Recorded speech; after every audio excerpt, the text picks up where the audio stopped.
They do meetings with सेटन और सेटन उन्हें कुछ इंस्ट्रक्शंस देता है कि शैतान आगे कैरेट क्या आपके लगाता है, बिल्कुल क्या चीज़ डेंगल करता है आपके, प्लेजर, हीडनिज्म। उसका रिजल्ट ये होगा कि फैमिली सिस्टम तहस नहस हो जाएगा, तबाह बर्बाद हो जाएगा, जो कि आज अनप्रेसिडेंटेड हम मिसालें देख रहे हैं। जो मर्द हैं वो परफॉर्म नहीं कर सकते, वाई, उसकी एक वजह ये ओवर एक्सपोजर टू पोर्नोग्राफी, कि there are these gatherings of highly influential people who are highly influential businessman, politicians, people who basically run the world, और people who have a big say in how the world is run at least, ठीक है।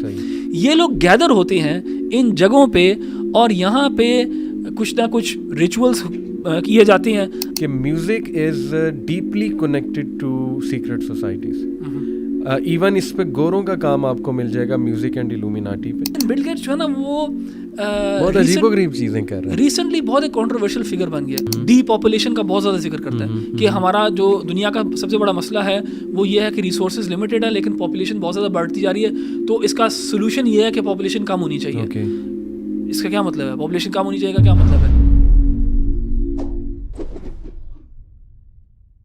जी अहमद भाई, माशाल्लाह आज सुबह के अज़कार किए हैं आपने? जी अल्हम्दुलिल्लाह, तीनों कुल माशाल्लाह 3 बार। अल्हम्दुलिल्लाह, मैं फजर की नमाज़ पढ़ता हूँ ना, तो उसके बाद मैंने आदत बनाई हुई, तो उसके बाद मैं पढ़ लेता हूँ। मैं असल में इसलिए पूछ रहा हूँ, ऑडियंस को भी मैं कहना चाहूँगा तीनों कुल पढ़ लें, क्योंकि टॉपिक आज बड़ा ख़तरनाक है। टॉपिक ऐसा है कि ज़ाहिर है इसमें प्रोटेक्शन की भी बड़ी ज़रूरत है। तो let me get straight to the point Ahmed भाई, do you believe we are living in a satanic world order? Do I believe that we are living in a satanic world order? Yes.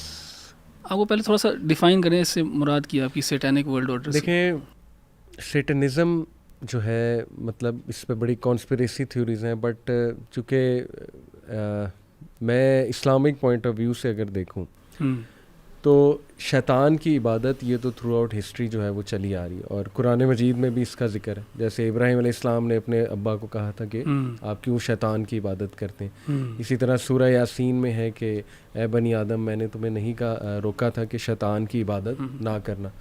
तो सैटनिज़म as you know कि वो ये है कि people worship सेटन और they do meetings with सेटन, और सेटन उन्हें कुछ इंस्ट्रक्शंस देता है, और शैतान जो है वो अपने पंजे गाड़ना चाहता है मुख्तलिफ डोमेन्स में, जगहों पे, ताकि मैक्सिमम इब्ने आदम को जो है वो करप्ट किया जाए। इस सेंस में मैं पूछ रहा हूँ कि आज जो हो रहा है, यानी हमें तो यकीन नहीं आता है मतलब भाई 20-30 साल पहले अगर चले जाएं, जो वो अक़दार और वैल्यूज़ थी और जो आज हो रहा है, जो कंटेंट प्रोड्यूस किया जा रहा है, जो दिखाया जा रहा है, जो कॉन्सर्ट्स हैं, फिर जिस तरह की टीवी सीरीज़ बन रही हैं, बहुत डार्कनेस की तरफ हॉलीवुड जा रहा है। अगर लेटेस्ट हम टीवी सीरीज़ और ये इवन सॉन्ग्स की बात करें, मूवीज़ की बात करें, बहुत कुछ इस थीम पे जो है ना वो बन रहा है। डीमंस की थीम आप कह लीजिए, डीमोनोलॉजी पे या अकल्ट साइंसेस पे। तो इस सेंस में मैं आपका व्यू भी जानना चाह रहा हूँ, क्योंकि मैंने तो अपना व्यू दे दिया आपको कि आई बिलीव कि यस, बहुत फोर्सेस इकट्ठे होकर काम कर रही हैं और बहुत फोर्स के साथ काम हो रहा है। लेकिन आप कैसे इस सब को जो है वो देखते हैं? अच्छा, मैं इसको थोड़ा सा ब्रेक डाउन इस तरह करूँगा कि एक है एक्सप्लिसिट वर्शिप ऑफ शैतान। सही है। एक्सप्लिसिट से मेरी मुराद ये है कि एक इंसान इंटेंशनली ये काम कर रहा है, और इंटेंशनली वो सेटनिज्म एज ए रिचुअल या रिलीजन वो प्रैक्टिस कर रहा है। सही है।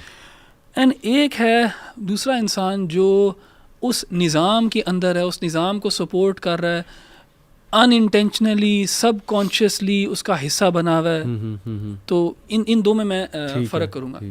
सो जहाँ तक आप एक मैक्रो पिक्चर खींच रहे हैं कि क्या पूरी दुनिया के अंदर ये चीज़ राइज है कि नहीं है, तो एक्सप्लिसिट वाला तो आई वुड थिंक कि नहीं, कम है शायद। अच्छा। या सवाल भी हो सकता है कि क्या है भी कि नहीं है, तो उसको हम डिस्कस करते हैं।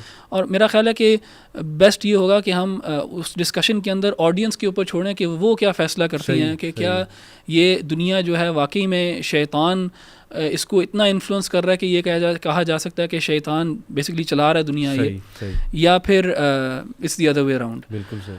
तो जहाँ तक आपने हॉलीवुड वगैरह की बात की ना, मैं निज़ाम के बारे में पहले बात करूँगा कि जो एक ओवर आर्चिंग निज़ाम है जिसके अंदर पॉलिटिकल स्फेयर भी है, इकोनॉमिक स्फेयर भी है, फिर ये मीडिया, एंटरटेनमेंट इंडस्ट्री वगैरह सब कुछ है। तो इसमें तो हमें कोई शक नहीं है कि जो मॉडर्न पोस्ट सोवियत एरा जो दुनिया है कम अज़ कम वो लिबरलिज़म की जीत है, ठीक है। तो कोल्ड वॉर के अंदर आप समझें लिबरलिज़म जो है और कम्युनिज़म जो है दो नज़रियात हैं जो आपस में लड़ रहे हैं, ठीक है। None of them is Islamic per se, लेकिन कम अज़ कम दो नज़रियात हैं जो लड़ रहे हैं। लिबरलिज़म जो है वो लिबर्टी को फोकियत देता है ओवर इक्वालिटी, और कम्युनिज़म जो है ना इन वेरी सिंपल टर्म्स वो इक्वालिटी को फोकियत देता है ओवर लिबर्टी। सो USSR जब ख़त्म हुआ है तो फिर हमारे पास आ गया है लिबरलिज़म की एक लिहाज से जीत आई है। अच्छा, अगर आप लिबरलिज़म को अंडरस्टैंड करेंगे, लिबरलिज़म एक मेटा नैरेटिव है। मेटा नैरेटिव कहते हैं एक बड़ा नैरेटिव जिसके अंदर और छोटे छोटे नैरेटिव्स हैं। सो लिबरलिज़म के अंदर उनकी अपनी एक पॉलिटिकल फ़िलासफ़ी है, एक इकोनॉमिक फ़िलासफ़ी है, एक एथिकल फ़िलासफ़ी भी है। सो अगर आप लिबरलिज़म के एथिकल मॉडल को देखेंगे तो लिबरलिज़म का एक तो लिबरलिज़म है सेक्युलर लिबरलिज़म। सो यहाँ से पहले ही हमने सेक्युलर कह के खुदा को पहले ही पिक्चर में से हमने बाहर निकाल दिया, ठीक है।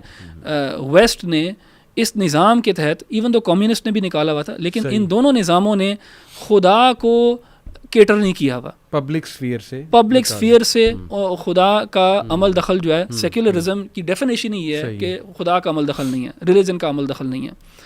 तो एक तरह तो शैतान की तो वहीं जीत होगी, वर्ल्ड ऑर्डर एक इस्टेब्लिश करने के अंदर एक तो उसकी जीत वहीं वैसी होगी कि उसने सेक्युलर निज़ाम इस्टेब्लिश कर दिया। अच्छा, फिर लिबरलिज़म के अंदर फ्रीडम ऑफ और लिबरेशन को फोकियत दी गई, individual freedom, individual rights and freedoms का नारा हम बहुत ज़्यादा सुनते हैं।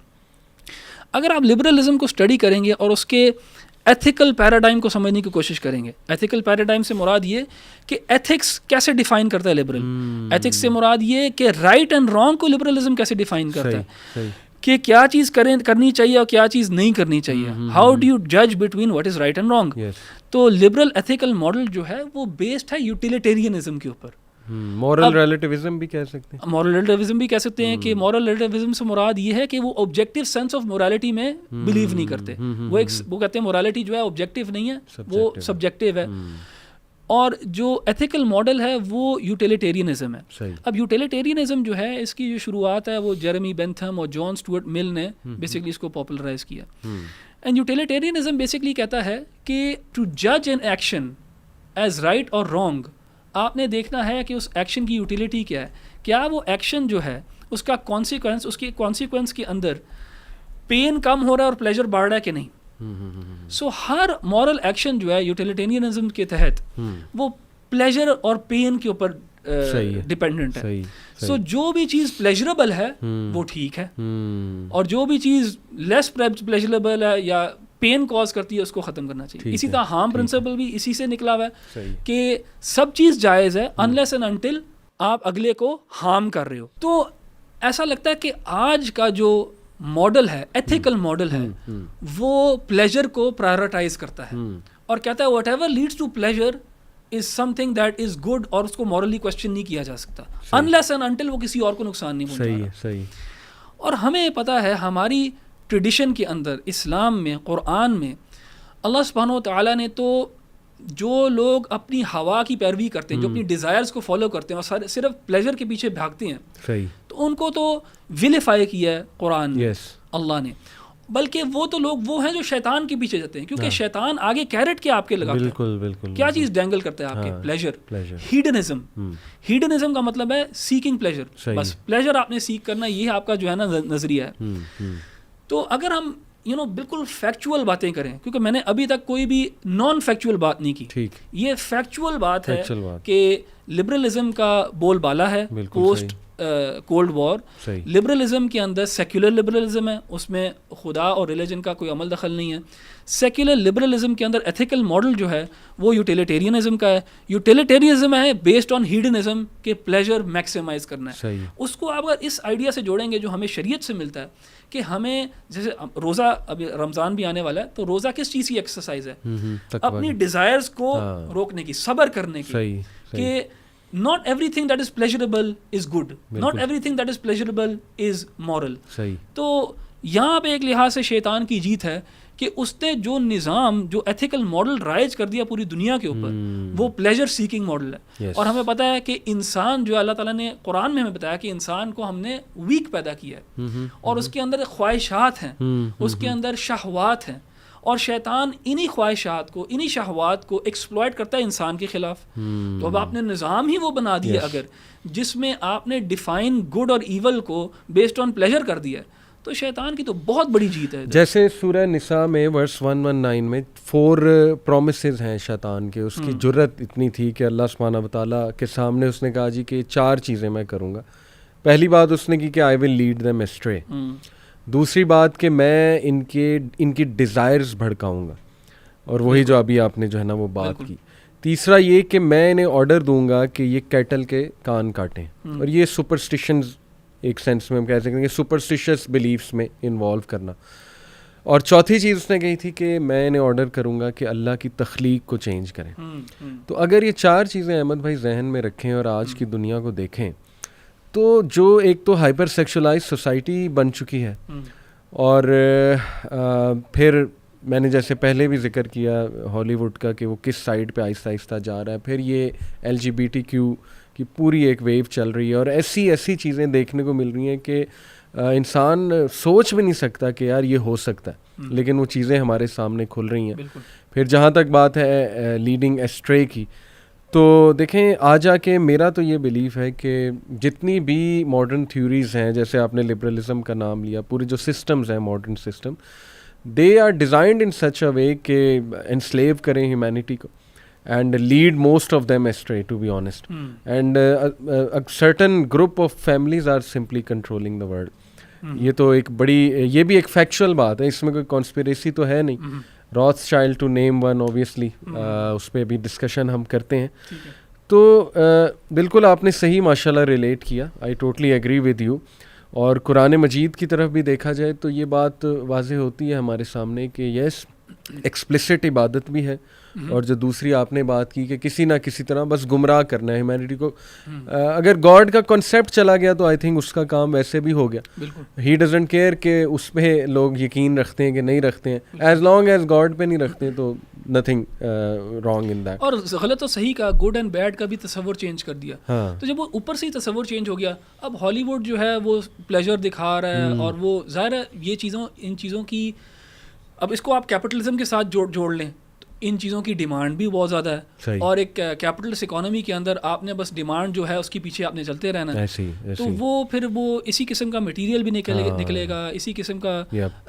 तो इसके ऐसा लगता है जो इसके पीछे है ना, जैसे वो इकबाल की इबलीस से मजलिस शुरा है ना, वो ऐसा लगता है कि वो बिल्कुल एक फैक्चुअल चीज़ है कि इबलीस की बाकायदा एक मजलिस शुरा है जिसमें इबलीस बैठा है और उसके सारे जो है ना वज़रा बैठे हैं, जो कि हो सकता है ये बिल्डरबर्ग ग्रुप वाले या रॉथस्चाइल्ड जो हैं इस तरह के लोग बैठे हुए हैं और ये कर रहे हैं। तो ये बिल्कुल वो तो हदीस में है ना कि समंदर पे तख्त लगाता है अपना, उसमें जिक्र है कि उसके चेले आते हैं, वो आके खबरें देते हैं, शयातीन वगैरह आते हैं। लेकिन हमें ये पता शयातीन मिनल जिन्नी वल इंस भी हो सकते हैं, तो दोनों हो सकते हैं बिल्कुल। और ये कुरान में भी है कि उसकी फौज दोनों में से है। जी बिल्कुल, जिन्नों में से भी है और इंसानों में से उसकी जो है वो फौज है। अली भाई आपने जो आयत मेंशन की ना सूरह निसा की, आपने कहा 4 चीज़ें उसमें, अगर हम एक एक करके उनको देख सकें कि उनकी कोई मिसालें हमारे पास सामने हैं कि नहीं है, तो वो देख लेते हैं। अगर आप पहली चीज़ मेंशन करें, क्या है उस आयत के अंदर? I will lead them ashtray. ठीक है, वो तो बड़ा वाज़ेह है, बहुत वाज़ेह है। मुख्तलिफ फिलॉसफीज़, कन्फ्यूजन्स, यू नो, मुख्तलिफ आइडियोलॉजीज़ हैं, मुख्तलिफ नज़रियात हैं। कुछ का मैंने अभी जिक्र कर दिया, तो उसके ज़रिए अल्लाह ताला की राह से हटाना, सिराते मुस्तकीम से हटाना, वो तो चलें वाज़ेह हो गया। दूसरी क्या चीज़ है? दूसरा कि मैं इनकी डिज़ायर्स भड़काऊंगा, आग लगाऊंगा। ठीक है, और वो उसका रिज़ल्ट ये होगा कि फैमिली सिस्टम तहस नहस हो जाएगा, तबाह बर्बाद हो जाएगा, जो कि आज अनप्रेसिडेंटेड हम मिसालें देख रहे हैं कि मैन, मतलब लिटरली ऐसे ऐसे मसाइल आते हैं हमारे पास अहमद भाई फैमिली के, कि बंदा जो है ना उसको रोना आ जाता है कि यार क्या चल रहा है। बिल्कुल, एक्स्ट्रा मैरिटल अफेयर्स कैसे बढ़ चुके हैं। मेल्स को आप देख लें, सेक्सुअली अगर मैं बात करूं तो बहुत सी कमियां उसकी बहुत सी वजूहात हैं, पोर्नोग्राफी इंडस्ट्री है और जाहिर है कि मुख्तलिफ एक्टिविटीज़ में मुलविस होना। तो अल्टीमेटली ये भी फैमिली सिस्टम भी देखें कितना जो है वो तबाह हो। कुरान में एक और जगह पे भी ना शैतान ने कहा कि लउज़य्यिनन्न लहुम, कि मैं इनके लिए मुज़य्यन कर दूंगा, I will beautify for them these evil things, I will make them attractive to them. सही है। तो अगर आप देखें असल में हमें ना अनफॉर्चुनेटली, क्योंकि वेस्ट जो है वो डोमिनेट करता है ग्लोबल लैंडस्केप को, तो ये बहुत ज़्यादा चीज़ें जो है ना हमारे पास वेस्ट की तरफ से आई हैं अनफॉर्चुनेटली। तो अगर आप देखें कि जो जिसे ये लोग सेक्सुअल रेवोल्यूशन कहते हैं, सही, जिसमें इन्होंने सेक्स को बेसिकली रिप्रोडक्शन और मैरिज से अलग कर दिया। हाँ। कि सेक्स का रिप्रोडक्टिव जो यूटिलिटी थी उसके अलावा भी सेक्स को देखा जा सकता है, and sex outside of marriage. फिर जो कॉन्ट्रासेप्टिव पिल्स वगैरह का जो एक की जो इंट्रोडक्शन थी, उस चीज़ ने भी इस चीज़ को बढ़ाया और भड़काया। सही। अब आपको पता है कि वेस्ट के अंदर ही स्कॉलर्स हैं जो किताबें लिख रहे हैं इस चीज़ के ऊपर कि जो सेक्सुअल रेवोल्यूशन है उसने हमें कितना नुकसान पहुंचाया। उसके इवज़ वो कहते हैं कि हमारे फर्टिलिटी रेट्स ड्रॉप किए हैं। सही। Fertility rates on with both genders, बिल्कुल फर्टिलिटी रेट्स ड्रॉप किए हैं। जिस चीज़ का आप जिक्र कर रहे हैं, फॉर एग्जांपल इरेक्टाइल डिसफंक्शन वगैरह, जी कि जो मर्द हैं वो परफॉर्म नहीं कर सकते। वाई? उसकी एक वजह ये over exposure to pornography. And ये क्योंकि वाईफाई और मोबाइल फ़ोन वगैरह, easy access, high speed internet, तो हमारे ज़माने में तो इस चीज़ का तस्वुर भी नहीं किया जा सकता था। टेस्टोस्टेरोन लेवल्स अनप्रेसिडेंटेड जो है ना उसके मुताबिक गिर चुके हैं। इसके अलावा स्पर्म काउंट कम हो गया है। बिल्कुल। Just to elaborate these things. तो ये सारी चीज़ें जो हैं ये इसके अब नुकसानात भी नज़र आने लग गए हैं। तो ये शैतान ने ही किया इंसानियत के साथ। बिल्कुल ठीक। और इंसानों को यूज़ किया शैतान ने। अरे शैतान खुद आके तो नहीं ये कर रहा, शैतान वसवसा कर रहा है, लोगों को इस तरफ लेके जा रहा है और फिर लोग ये काम कर रहे हैं। एक बड़ी खौफनाक चीज़ अहमद भाई, मैं जब भी सोचता हूँ मुझे बड़ा खौफ आता है कि हमारी जो यंग जनरेशन है वो जिस तरह की टीवी सीरीज़ देखते हैं अनचेक्ड, यानी दे नेवर केयर कि उसमें कंटेंट क्या है, उसमें क्या दिखाया जा रहा है। They just see it for the merrily for entertainment purpose. But ऐसी टीवी सीरीज़ और ऐसी मूवीज़ हैं कि जिसमें लूसीफर का कॉन्सेप्ट, बेसिकली शैतान का जो कॉन्सेप्ट है, उसे बहुत पावरफुल बीइंग दिखाया जाता है। यानी उसे गॉड ऑफ हेल दिखाया जाता है, गॉड ऑफ द अंडरवर्ल्ड कह लें या गॉड ऑफ हेल कह लीजिए। और उसको अक्सर ना बेचारा भी दिखाया जाता है कि शायद उसकी भी फीलिंग्स हैं, ठीक है, वो भी मतलब ताकि इंसान सिंपैथाइज करे, शैतान सिंपैथाइज करे, ठीक है। तो ये बड़ी ख़तरनाक बात है अगर इसमें हम सोचें कि एक तो उसका फियर बहुत ज़्यादा बैठ रहा है लोगों के माइंड में, जबकि अल्लाह सुब्हानहू व तआला तो हमें कहते हैं कि उसके जो हैं मैकिनेशंस, उसकी जो चालें हैं वो वीक हैं। ये कुरान की ही आयत है। और बल्कि ये भी बिल्कुल, और अल्लाह सुब्हानहू व तआला ने ये भी उसे कह दिया था कि मेरे जो बंदे हैं उन पे तेरा कंट्रोल नहीं चलेगा, जो बरगज़ीदा जो बंदे हैं। तो मैं ये सवाल इसलिए भी पूछ रहा हूँ कि शायद ये डिस्कशंस कर के ना इल्यूमिनाटी, फ्रीमेसन, सैटनिज़्म, कहीं ना कहीं शायद सबकॉन्शियसली लोग ये ना बिलीव करने लग जाएं कि यार हम बेबस हैं। बिल्कुल। और शैतान ही सब कुछ कंट्रोल कर रहा है और बस वो बहुत ख़तरनाक चीज़ है तो ख़तरनाक। अल्लाह ने जब कह दिया इन्नहुम लकुम अदुव्वुम मुबीन, कितनी बार अल्लाह सुब्हानहू व तआला ने ये बात रिपीट की कुरान मजीद में। लेकिन स्टिल आई थिंक ये this is also part of the agenda कि उसको एज ए फिगर इस तरह का दिखाया जाए कि वो बहुत पावरफुल फिगर है। जी। और शायद उसके साथ कोई ज़्यादती ना हुई हो, समथिंग लाइक दिस। असल में अली भाई, मीडिया जो है ना वो नैरेटिव बिल्डिंग करता है। मीडिया के पीछे जो जहन होता है वो नैरेटिव बिल्डिंग कर रहा होता है। एंड अगर आप पिछले लास्ट 30-40 ईयर्स का मीडिया देखें तो उसमें एक प्रोग्रेशन है नैरेटिव बिल्डिंग की। सही। जो आज का फॉर एग्जांपल फैमिली वाला मीडिया है, सही है, रेटिंग देते हैं ना ये अपनी फिल्म्स को और टीवी सीरीज़ को, जो जिसको ये फैमिली कह रहे हैं, या जो अंडर 18 के लिए भी जो material to watch and consume okay है, इसको अगर आप 30 साल पीछे ले जाना तो ये एक्सरेटेड कैटेगरी में आना था। ठीक है। सो इंसानों का जहन जो है वो तब्दील किया जा रहा है, एक मीडिया नैरेटिव बिल्ड किया जा रहा है, डीसेंसिटाइजेशन हो रही है। सही है। एक टाइम था जब अमेरिका में जो उनके सिटकॉम्स थे, जो उनकी सीरीज़ थी, उसके अंदर वो कभी ये नहीं दिखा सकते थे कि एक हस्बैंड एंड वाइफ जो है वो एक ही बेड में अपने बेडरूम में एक ही बेड पे लेटे हुए। अगर उन्हें वो सीन दिखाना होता था तो 2 सिंगल बेड्स अलग दिखाते थे वो, क्योंकि वो सेंसिटिविटीज थी एक कंजर्वेटिव सोसाइटी की। आहिस्ता आहिस्ता मीडिया यहाँ तक पहुँच गया है कि बच्चों की फिल्मों में के अंदर भी इंटीमेट सीन्स हैं बिटवीन द टू। पाकिस्तानी ड्रामे पहुँच गए यहाँ तक। हाँ बिल्कुल, पाकिस्तानी ड्रामे, खैर मुझे ज़्यादा आइडिया नहीं है, लेकिन मुझे पता है कि वो सेंसिटिविटीज़ जो हैं वो शिफ्ट हो गई हैं। सही। सो ये भी शैतान का काम है। शैतान जो है खुतवात शैतान क्या है? शैतान जो है वो फुटस्टेप्स, यानी कदम ब कदम आहिस्ता आहिस्ता जो है आपको उस जगह पे लेके जाता है। ठीक है। कि क्योंकि शैतान को भी पता है कि अगर मैं इस अल्लाह ताला के बंदे से ये मुतालबा करूँगा तो ये भी रेजिस्ट करेगा, लेकिन मैं इसकी ज़ेनसाज़ी करता हूँ और उसके पास बहुत टाइम है। सो जो आपने बात मेंशन की ना कि आजकल जो मॉडर्न मीडिया है उसके अंदर फॉर एग्ज़ाम्पल शैतान को एक डिफरेंट लाइट के अंदर दिखाया जा रहा है, मैं बहुत फ्रैंकली बिलीव करता हूँ कि मुसलमानों को ये मीडिया कंज्यूम करना ही नहीं चाहिए। बिल्कुल सही। मैं तो समझूंगा बिल्कुल गलत है, या अल्लाह ताला के यहाँ भी कसूरवार हैं, या शायद हराम है इस किस्म का मीडिया कंज्यूम करना। कि कुरान भी आपकी ज़हन साज़ी करना चाह रहा है, कुरान आपको बताना चाह रहा है शैतान के बारे में, कुरान आपको एक नैरेटिव देना चाह रहा है, एंड उसको आप बिल्कुल कोई तरजीह नहीं दे रहे, उसको आपने बंद करके रखा हुआ है, लेकिन आप अपना पूरा वर्ल्ड व्यू जो है मीडिया जो है उस वर्ल्ड व्यू जो है मीडिया से ले रहे हो। बिल्कुल। और उन शोज से ले रहे हो जो कुरान का एंटीथीसिस है, जो कुरान कह रहा है उसके बिल्कुल खिलाफ आपको वो बता रहे हैं। सो ये तो बहुत ब्लेम वर्दी चीज़ है, just because they have sugar coated it and made it glamorous, या उसके अंदर कोई एक्शन है, या उसकी ग्राफिक्स बहुत ज़बरदस्त है, या स्टोरी जो है बहुत ग्रिपिंग है, या क्लिफ हैंगर्स के ऊपर वो ख़त्म हो जाता है। तो इसका ये मतलब तो नहीं है कि आप उसको कंज्यूम करना शुरू कर दें। एग्जैक्टली, क्योंकि अगर आप इस तरह की सोच रखेंगे कि यार I should follow every trend या जो भी चीज़ फेमस होगी, तो फिर फितना दज्जाल is going to be very heavy.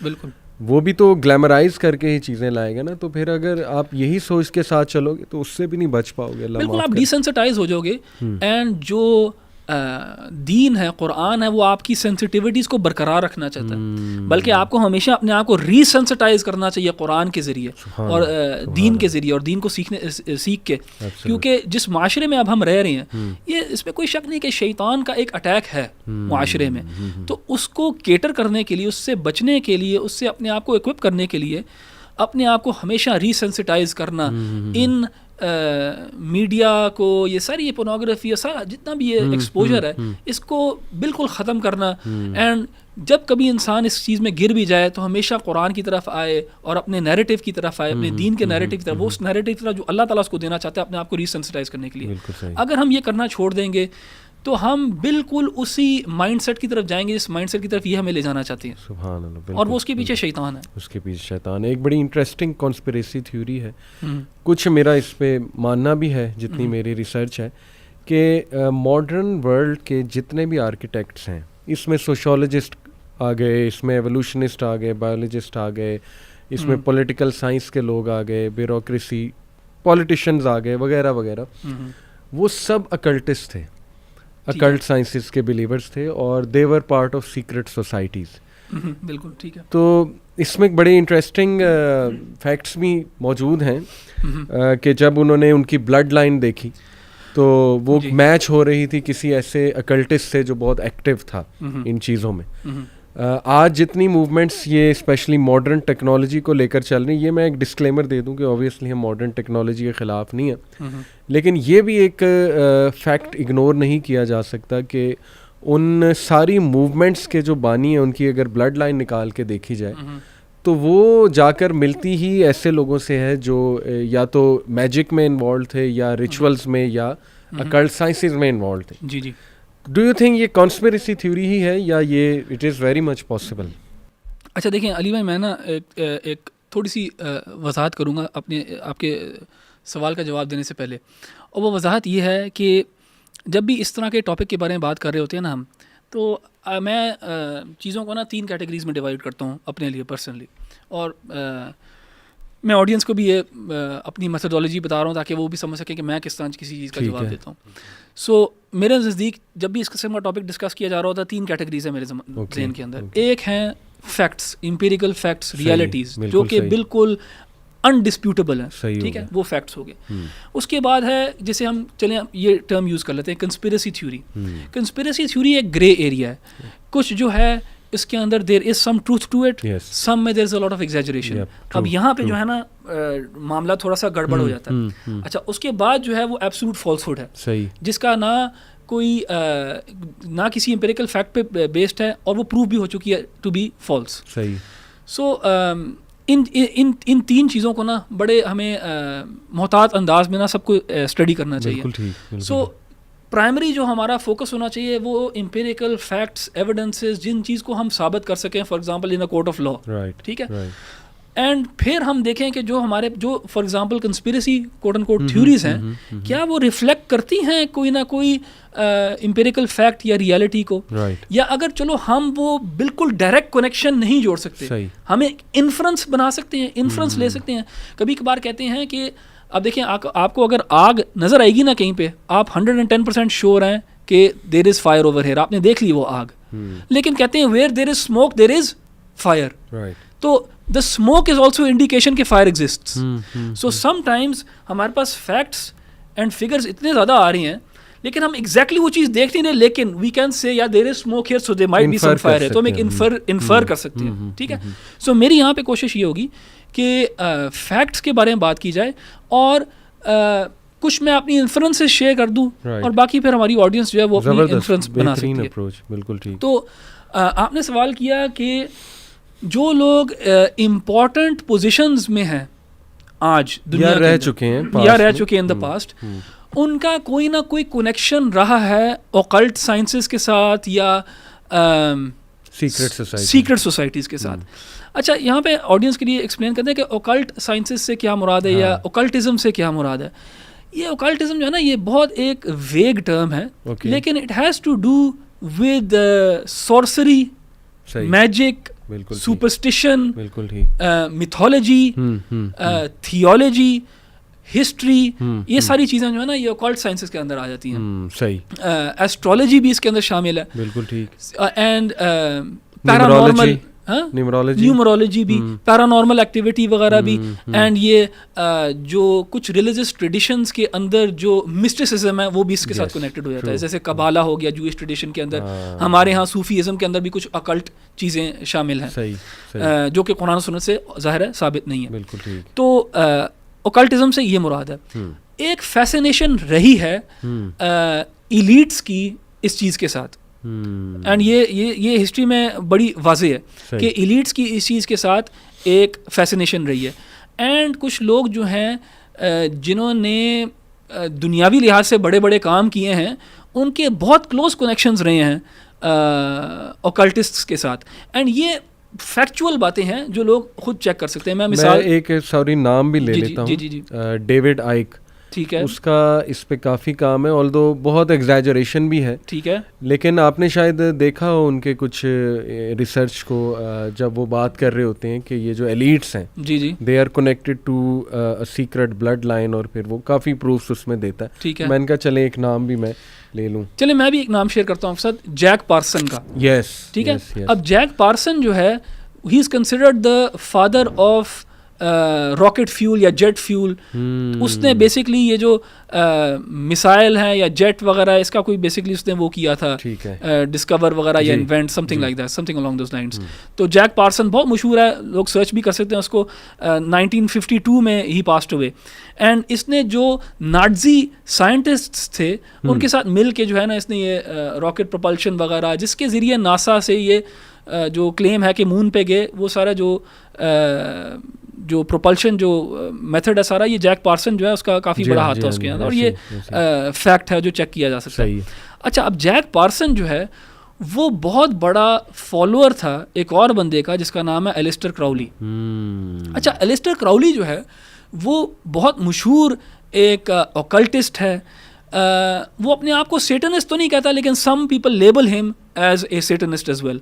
He was involved in ritualistic magic, ritualistic sacrifices के अंदर। इसका चर्च ऑफ सेटन के साथ भी ताल्लुक है? चर्च ऑफ सेटन इससे इंस्पिरेशन लेता है। अच्छा, इससे चर्च ऑफ सेटन इससे इंस्पिरेशन लेता है। चार्ल्स मैनसन एक मर्डरर था, वो भी इससे इंस्पिरेशन लेता था। तो ये इसको BBC ने कहा है द विकेडेस्ट मैन ऑन अर्थ। ठीक है, एलिस्टर क्राउली को। एलिस्टर क्राउली ने किताबें वगैरह भी लिखी हैं, उसके कुछ आइडियाज़ थे जो एसोसिएटेड थे ऑकल्टिज्म के साथ, मैजिक के साथ, सैक्रिफाइस के साथ, सेक्स के साथ, इस तरह की रिचुअलिस्टिक प्रैक्टिसेस थी। अब जैक पार्सन और एलिस्टर क्राउली का जो आपस में उस्ताद शागिर्द का जो ताल्लुक है, ये तो बहुत ही क्लियर है। ये anyone can do a Google search and they will find very reliable sources जहाँ पे जैक पार्सन और एलिस्टर क्राउली वगैरह जो हैं इनका वो हो रहा है, एक आपस में ताल्लुक है। अच्छा, उसके साथ साथ अब जैक पार्सन वो बंदा है जिसने एक साइंटिफिक अचीवमेंट की है बहुत बड़ी। तो आपने जो सवाल किया तो उसमें एक मिसाल तो हमारे पास ये है। लेकिन इसके साथ साथ और भी ग्रुप्स हैं ऑफ इलीट्स जो कि फॉर्मर प्रेसिडेंट्स रह चुके हैं यूनाइटेड स्टेट्स के, जो कि for example British royal family के साथ लिंक्ड हैं। मैं मिसाल देता हूँ, अब ये चीज़ काफ़ी पॉपुलराइज हो चुकी है। एक बंदा था जेफरी एप्स्टीन, उसका नाम था। जेफरी एप्स्टीन जो था वो 2019 में ही was found dead in his jail cell, और उसको उन्होंने कहा कि उसने सुसाइड कमिट कर ली, लेकिन उसको कत्ल किया गया था। एंड ये जो है या उसको कत्ल किया गया था, सुसाइड थी, ये अब डिबेटेड है कि क्या हुआ असल में, क्या नहीं हुआ, क्योंकि उस दिन जिस वक्त उसने सुसाइड कमिट की थी फॉर सम रीज़न कैमरास भी बंद हो गए थे।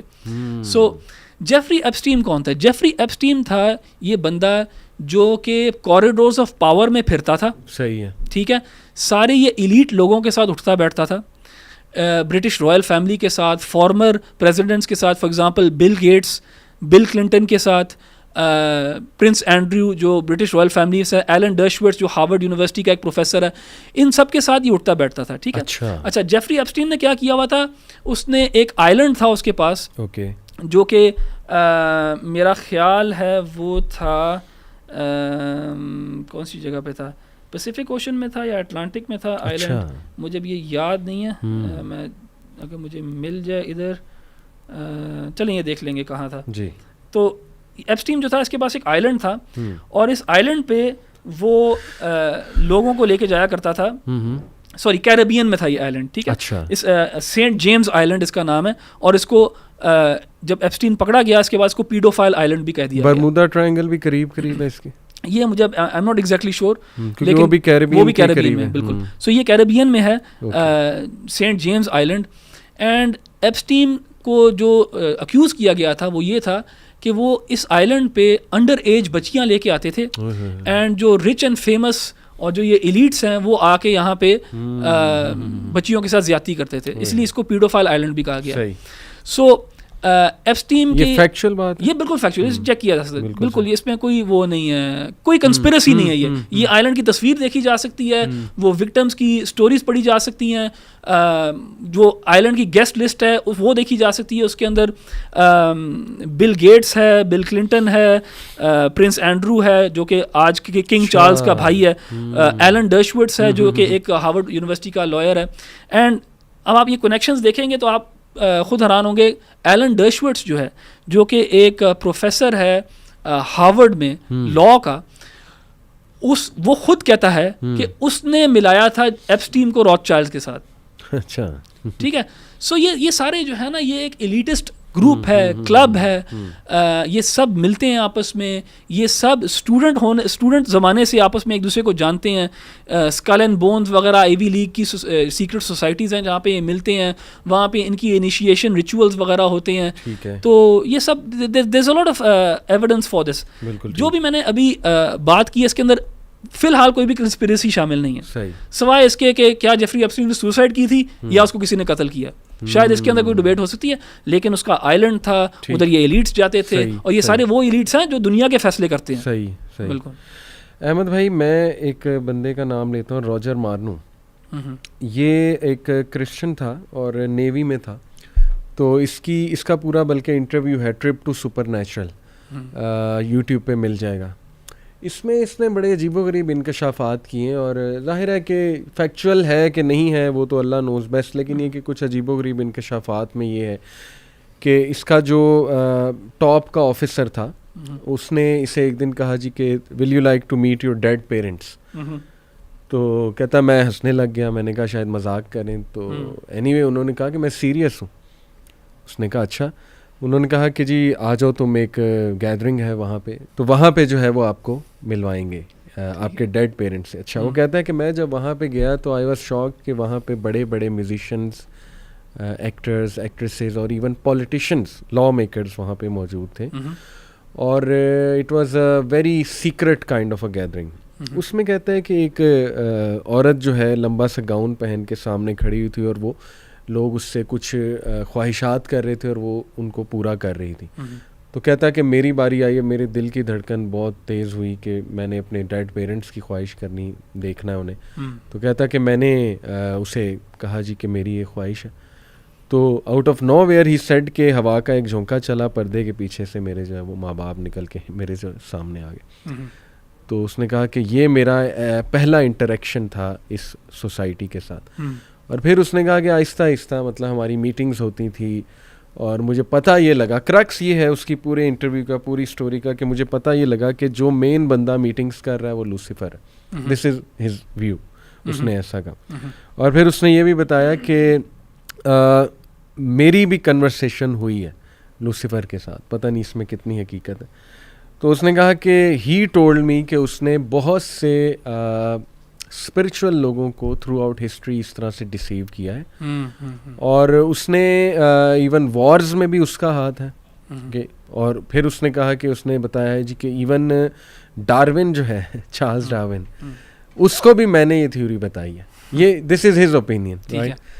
तो this is also very interesting अगर इन चीज़ों को हम ब्रेक डाउन करें, क्योंकि आज आके देखें ना अहमद भाई, पर्पस तो उसी का सर्व हो रहा है ना, शैतान का। अब वो डायरेक्ट कर रहा है या इनडायरेक्ट कर रहा है, ये एक अलग बहस है। बट मैंने कहा चलें ये भी आपके सामने एक नाम लूँ, रॉजर मार्नू का, बड़ा ये फेमस अकल्टिस्ट। अच्छा, ये जो आपने एक नैरेटिव शेयर किया है, ये एक बंदे का एक पर्सनल एक्सपीरियंस है। अब इसको हम मान भी सकते हैं, नहीं भी मान सकते। हम इसके ऊपर बारे में अगेन वो जो एब्सोल्यूट फैक्ट्स वाली रेल्म है उसके बारे में हमें नहीं पता ये एब्सोल्यूट फैक्ट है कि नहीं। किसी की स्टोरी हो सकती है, किसी की नहीं हो सकती। लेकिन इससे मिलता जुलता जो है हमारे पास एक फैक्ट भी है, ठीक है, जिसका एतराफ़ भी कर लिया गया, बोहेमियन ग्रोव के बारे में। सो बोहेमियन ग्रोव जो है वो मैं यहाँ से पढ़ देता हूँ कि the Bohemian Grove is a private all male club located in Monterey California in the United States. ठीक है, तो ये एक ऑल मेल क्लब है और ये एलेक्स जोन्स ने इसको एक्सपोज किया था। The club is known for its annual summer retreat which has been held since 1878। Annual summer एक रिट्रीट होती है यहाँ पे 1878 से ही चलती आ रही है। And which attract some of the most powerful and influential men in the world including politicians, businessmen and media executives. अच्छा, ये पहले जो थी ना, ये बोहेमियन ग्रोव वाली जो बात है ना, एक कंस्पिरेसी थ्योरी के रेल्म के अंदर थी। लेकिन इसको अब बहुत ज़्यादा लोग फैक्चुअल रेल्म के अंदर इसलिए लेके आते हैं कि एक वीडियो बाकायदा इस ग्रुप को इन्फिल्ट्रेट किया गया था, यहाँ पर जाके वीडियो बनाई गई और वीडियो में उनकी रिचुअलिस्टिक प्रैक्टिसेस को एक्सपीरियंस किया गया और देखा गया। सही। सो उसके अंदर during the ceremony members wear costumes and cremate a coffin effigy called care before a 40 foot owl. एक 40 फुट का आउल का स्टैचू है, उसके सामने ये कोई ना कोई रिचुअल्स करते हैं। ठीक है। अच्छा, ये अब एक फैक्चुअल बात है। सही। क्या फैक्चुअल बात है? फैक्चुअल बात ये है कि there are these gatherings of highly influential people who are highly influential businessman, politicians, people who basically run the world, और people who have a big say in how the world is run at least. ठीक है, ये लोग gather होते हैं इन जगहों पे और यहाँ पे कुछ ना कुछ रिचुअल्स किए जाते हैं। अब क्या वो रिचुअल्स उनकी रिलीजियस सिग्निफिकेंस है कि नहीं है, या कोई ऐसी ट्रेडिशंस फॉलो कर रहे हैं, हमें नहीं पता। लेकिन हमें ये कम से कम पता है कि यहाँ पे रिचुअलिस्टिक प्रैक्टिसेस होती हैं, बहुत ही गंदी रिचुअलिस्टिक। हाँ, एंड जैसे यहाँ पे लिखा है कि 40 फुट आउल जो है उसका जो फिगर है एक बुत है बेसिकली, जिसके सामने ये रिचुअलिस्टिक प्रैक्टिसेस हो रही हैं। मेरे ख्याल मोलोक कहते हैं उसको। हाँ, तो इसी बात पे मैं आ रहा था कि हमें पता है कि पेगन ट्रेडिशंस के अंदर, शिर की जो ट्रेडिशंस है उसके अंदर मोलोक और बाल जो हैं ये दो डीएटीज थी, गॉड्स थे। बैफोमेट भी है। बैफोमेट तो एज सच वो बैफोमेट एक फिगर है जो शैतान को रिप्रेजेंट करता है, लेकिन उसका एंशिएंट रिलीजन्स के अंदर जहाँ तक मुझे पता है उसका नाम बाल का जिक्र तो मेरे ख्याल कुरान में भी है। कुरान में वल्लाहु ताला अलम, मुझे इस तरह सूरह नूह के अंदर कुछ जिक्र है इनके आइडल्स का, याऊक यागूथ वगैरह नस्र, लेकिन बाल मुझे नहीं पता कुरान में इस तरह जिक्र है कि नहीं है। लेकिन पेगन ट्रेडिशंस के अंदर मोलॉक का जिक्र है और बाल का, और मोलॉक के बारे में वो कहते हैं कि ये एंशिएंट गॉड था, और इसके लिए जो है चाइल्ड सैक्रिफाइसेस भी होती थी। सही, ठीक है, चाइल्ड सैक्रिफाइसेस होती थी मोलॉक के लिए। इसी तरह बाल भी जो है एक सिमेटिक डीएटी था, ये कैनानाइट्स वर्शिप करते थे उसको, और उसके साथ भी कुछ रिचुअलिस्टिक प्रैक्टिसेस थी जो ये मुशरिकीन जो है उस ज़माने की किया करते थे। सो अब यहाँ पे देखें, मैं ये नहीं कह रहा कि एलिट्स ये काम करते हैं, for example this is not exactly what I am saying, नहीं, लेकिन वो जो उसने, सॉरी टू कट यू, जो एलेक्स जोन्स ने फुटेज बनाई थी उसमें तो क्लियरली लॉ मेकर्स, जी पॉलिटिशियंस थे, law makers running naked to be honest, हाँ बिल्कुल, वो ये रिचुअल्स कर रहे थे। सो जो पैरेलल्स मैं ड्रॉ कर रहा हूँ वो ये है कि जो आपने एक बंदे की स्टोरी सुनाई, इसको तो हम कह सकते हैं आप पता है स्टोरी ठीक थी कि नहीं थी, लेकिन स्टोरी को तकवीयत और ज़्यादा मिलती है जब हमें पता है कि इस तरह के ग्रुप्स एग्जिस्ट करते हैं और वो रिचुअलिस्टिक प्रैक्टिसेस करते हैं। एंड देखें, कोई ऐसी तो नहीं कोई रिचुअलिस्टिक प्रैक्टिस करता ना, कुछ मिल ही रहा होता है ना उनको उस चीज़ से, कोई ना कोई पावर मिल रही है, कोई ना कोई फेवर मिल रहा है, कोई ना कोई क्या कुछ होता रहा है इसके साथ। सो और हम अगर तारीख में देखें एंशिएंट्स के साथ, तो बाल और मोलॉक जो है वो डीएटीज थी, और शैतान जो है वो चाहता है कि इंसान जो है वो बुतों की पूजा करे। अहमद भाई, मैंने वर्स निकाल ली, सूरह साफात की आयत नंबर 125 है, अतदऊना बालन व तज़रून अहसनल खालिकीन, बिल्कुल, क्या तुम बाल की इबादत करते हो और अहसनल खालिकीन को फॉरसेक करते हो। सो यस, इसका जिक्र आ गया, ठीक है। तो अच्छा, एक तो ये बोहेमियन ग्रूव का आपने मेंशन किया, फिर वो आइलैंड का मेंशन किया, जी, और इसी तरह मैंने डेविड आइक का जैसे नाम लिया ना, तो वो उसकी एक बड़ी मज़े का खेज़ भी है थोड़ी थ्योरी। वो ये है कि उसने कहा जी कि मेरे पास ऐसे विटनेस मौजूद हैं जिन्होंने क्वीन को, इंग्लैंड जो है, क्वीन को छिपकली की शक्ल में, एक वो अजीब व गरीब एलियन टाइप शक्ल, मतलब lizard face, something like this, वो एक क्रिएचर का नाम लेता है, मेरे जहन से निकल गया, उस शक्ल में कई बार देखा है। अच्छा, तो ये आपका क्या इसमें जो है वो ख्याल है? अच्छा, मुझे इसका तो नहीं मुझे पता, लेकिन देखिए मैं जैसे मैंने पहले कहा ना कि where there is smoke there is fire. सही, तो स्मोक को तो हम आइडेंटिफाई कर रहे हैं, तो यकीनन इधर फायर भी होगा। स्मोक जो है ना वो ये है कि यार ये लोग इकट्ठे हो रहे हैं, सही, ये लोग इस किस्म के काम करते हैं। मैं आपको देखिए, मैंने बताया आपको कि एंशिएंट्स जो हैं वो चाइल्ड सैक्रिफाइसेस करते थे, ये हिस्टोरिकल फैक्ट है, और वो इन अपनी डीएटीज़ के लिए, गॉड्स के लिए किया करते थे। सही। अब हमारे पास कुछ नरेशंस आती हैं कि ये चीज़ें कभी कभार अभी भी होती हैं, चाइल्ड सैक्रिफाइसेस। ठीक है। मैं जो आपके व्यूअर्स हैं उनको 2 एविडेंसेस की तरफ पॉइंट करूँगा, ठीक है, जो कि एविडेंसेस अगेन नैरेटिव एविडेंसेस हैं। नैरेटिव से मुराद ये नरेशंस हैं लोगों की, तो वो खुद ही जज कर लें कि वो ठीक है कि नहीं है, क्योंकि you know seeing is believing, लेकिन हम हर नैरेटिव को भी झुटला नहीं सकते जब तक हमारे पास प्रूफ ना हो। एक है, एक डच बैंकर है, उसका इंटरव्यू है रोनाल्ड बर्नार्ड के नाम से, RONALD BERNARD। उसका जो इंटरव्यू है वो मेरे ख्याल डच ज़बान के अंदर, लेकिन उसके नीचे आपको सब टाइटल्स मिलेंगे। वो बताता है कि वो कैसे बैंकिंग इंडस्ट्री में जाता है, and he climbs the ranks, और सबसे ऊपर आता है, लेकिन वहाँ जाते जाते ना उसको लोग बताते हैं कि यार अपनी मोरालिटी को जो है ना फ्रीज़र में डाल दो, अपनी मोरालिटी को छोड़ दो, अगर इधर आना है, ये काम अगर करना है। एंड वो ऊपर जाके ऐसी चीज़ें एक्सपीरियंस करता है बच्चों के साथ जो होती हैं, कि वो अपने इंटरव्यू के अंदर वो बयान भी नहीं कर सक रहा होता, वो हल्का रोसा पड़ता है। तो मैं एडवाइस करूँगा कि जिसने इन चीज़ों को देखना है मज़ीद, वो इसका बंदे का इंटरव्यू देख लें। इसी तरह एक और एविडेंस है, या एक और हमारे पास इस तरह की एक छोटी सी डॉक्यूमेंट्री क्लिप है 60 मिनट्स ऑस्ट्रेलिया का, जहाँ पे टेरिसा नाम की एक लड़की है, उसको अगवा किया जाता है। बिल्कुल, ये मैंने एक दफ़ा ज़िया भाई के साथ थे शो में, मैंने वहाँ पे भी मेंशन किया था। उसमें भी वो शेयर करती है कि बच्चों के साथ क्या किया जाता है, देखा है। ठीक है। सो हमारे पास एंशिएंट ट्रेडिशन में तो हमें पता है कि बच्चों के साथ ये किया जा रहा है।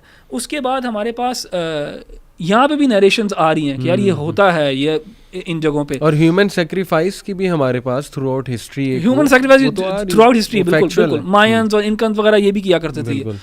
वो क्या नाम है उसका, इमैनुएला ऑरलैंडी जो है वो भी शायद इसी केस तक क्या था कि हमें नहीं पता, वल्लाहु ताला आलम। लेकिन अली भाई मैं आपको एक इंटरेस्टिंग ना वाकया सुनाता हूँ जो एक मेरी पर्सनल इंटरेक्शन किसी के साथ हुई। अच्छा। तो उसमें मुझे पता लगा। अच्छा। और वो ये था कि बल्कि 2 आपके साथ इंसिडेंट्स शेयर करता हूँ। मैं काश वो अगर वो चैट ले आता तो मैं आपको पढ़ा भी देता डायरेक्टली। मैं ऑनलाइन मेरी जॉब का एक हिस्सा ये है कि मैं ऑनलाइन जो है दावत का काम करता हूँ, और उसमें पूरी दुनिया से मुख्तलिफ़ जगहों से मैं लोगों से बात करता हूँ। लोग आते हैं इस्लाम के बारे में सवाल करते हैं। तो ये चैट मेरे पास मौजूद है और हो सकता है कि हम अपने मीडिया लोगों को देख के इसको हम चला भी सकते हैं। मेरे पास अभी सामने नहीं थे, नहीं तो मैं आपको वर्बेटम आपके सामने नरेट करता कि क्या बात हो रही थी।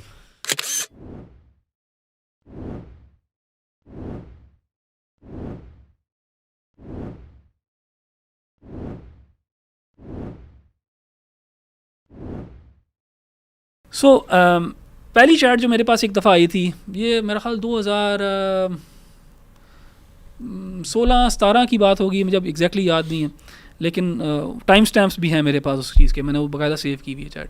उसमें मेरे पास एक बंदा है, वो कहता है, अब ये उसकी नरेशन है, मुझे नहीं पता वो ठीक है कि गलत है, मैं सिर्फ उसी की नरेशन जो है आगे शेयर कर रहा हूँ। वो बंदा कहाँ का था? वो बंदा है, वो कहता है कि मैं एक कबालिस्ट जूइश फैमिली से बिलोंग करता हूँ। ठीक है। कबाला जो है वो जुडाइज्म के अंदर उनका जो मिस्टिसिज्म है ना, उनका जो सूफीज़म और सूफीस्टिक मिस्टिक प्रैक्टिसेस हैं, जो कि उनके रिलीजन से भी अखज़ नहीं की गई नहीं, वो ऑकल्टिस्ट प्रैक्टिसेस हैं, उसे कहते हैं। तो कहता है मैं एक कबालिस्ट फैमिली से हूँ और मेरे पेरेंट्स और मेरे बाप दादा वगैरह जो हैं ये कबाला जो है प्रैक्टिस करते आए हैं। सही। तो उसने मुझे कहा कि हम ना इन लोगों को बहुत गालियाँ देते हैं। तो उसमें महदी का जिक्र था और उसमें ईसा अलैहिस्सलाम का जिक्र था और इस तरह के 2-3 और नाम थे और मुझे अब याद नहीं है वो क्या थे। तो वो चैट अगर सामने आ जाएगी तो पता लग जाएगा लोगों को। तो मैं ये बड़ी पुरानी चैट है जो मैं I am trying to remember. Right. So मैंने पूछा क्यों तुम गालियाँ देते हो? कहते हैं हम लोग जिनों को खुश करने के लिए, और उसने जिन को लिखा था DJIN, DJINN, हम उनको खुश करने के लिए ना करते हैं। तो मैंने कहा तुम खुद नहीं अच्छा, मुझे ना इन चीज़ों का पता था पहले, तो मैंने फिर अपनी जो मुझे चीज़ें पता था उनको कंफर्म करने के लिए ना मैंने इससे सवाल करने शुरू किया कि देखता हूँ ये क्या जवाब देता है। तो मैंने कहा तुम्हें क्या फ़ायदा होता है इस चीज़ से? कहता है हमें पावर मिलती है फिर। मैंने कहा अच्छा, तो मैंने कहा कि तुम लेकिन जूइश हो, तुम्हें खुदा में मानते हो तो तुम क्यों खुदा को गालियाँ देते हो? कहता है हम असल में जूइश नहीं है, मेरी फैमिली प्रिटेंड करती है कि वो जूइश है, लेकिन असल में हम जूज़ में बिलीव नहीं करते और जुडाइज़म में बिलीव नहीं करते, तो हम लोग खुदा को गालियाँ देते हैं। तो मैंने कहा इसका अगर तुम खुदा को गालियाँ देते हो माअज़ल्लाह, तो तुम इसका मतलब एक्सेप्ट करते हो कि खुदा एग्जिस्ट करता है? कहता हाँ हम एक्सेप्ट करते हैं। तो मैंने कहा कि फिर तुमने खुदा के पास वापस लौट के जाना, तुम्हें कैसे कर लेते हो? मतलब इतनी जुर्रत तुम्हारे अंदर कैसी है? कहता हम शैतान के लिए करते हैं और शैतान जो है ना वो हमारी मदद करेगा। मैंने कहा कि शैतान तुम्हारी कैसे मदद करेगा? कहता कि बस वो हमें बचा लेगा। अच्छा। इसके अंदर बात करते करते ना मैंने उससे पूछा कि अच्छा कि तुम्हें क्या पावर्स देता है शैतान? तो उसने कहा कि मेरे बाप की जगह जाके वो ऑफिस में काम कर लेता, मेरा बाप घर पे रिलैक्स कर रहा होता, शैतान जाके काम कर लेता। अच्छा। इस किस्म की उसने बात की। लेविटेशन की उसने बात की। अच्छा, उसने ये बातें की। फिर मैंने कहा और क्या किस किस्म के काम करते हो ये शैतान को खुश करने के लिए? तो उसने स्पेसिफिकली मेंशन किया बच्चों का अगवा। अच्छा। बच्चों का अगवा और उनकी ऑर्गन्स वगैरह सेल करना, बच्चों के साथ ज़्यादती एक्सेट्रा एक्सेट्रा। तो मैंने कहा ये कैसे कर लेते हो यार, तुम्हें अथॉरिटीज़ वगैरह पकड़ती नहीं है? कहते हैं यार हम लोग हाई एशेलॉन्स में फिरते हैं, हम लोग इन लोगों के साथ हैं जो कानून बनाते हैं, तो हमें नहीं ज़्यादा लोग पकड़ सकते। तो उसने इस किस्म की बातें की। तो अली भाई ये मेरे पास चैट है, इंशाल्लाह हम शेयर कर देंगे, कोशिश करेंगे शेयर कर दें।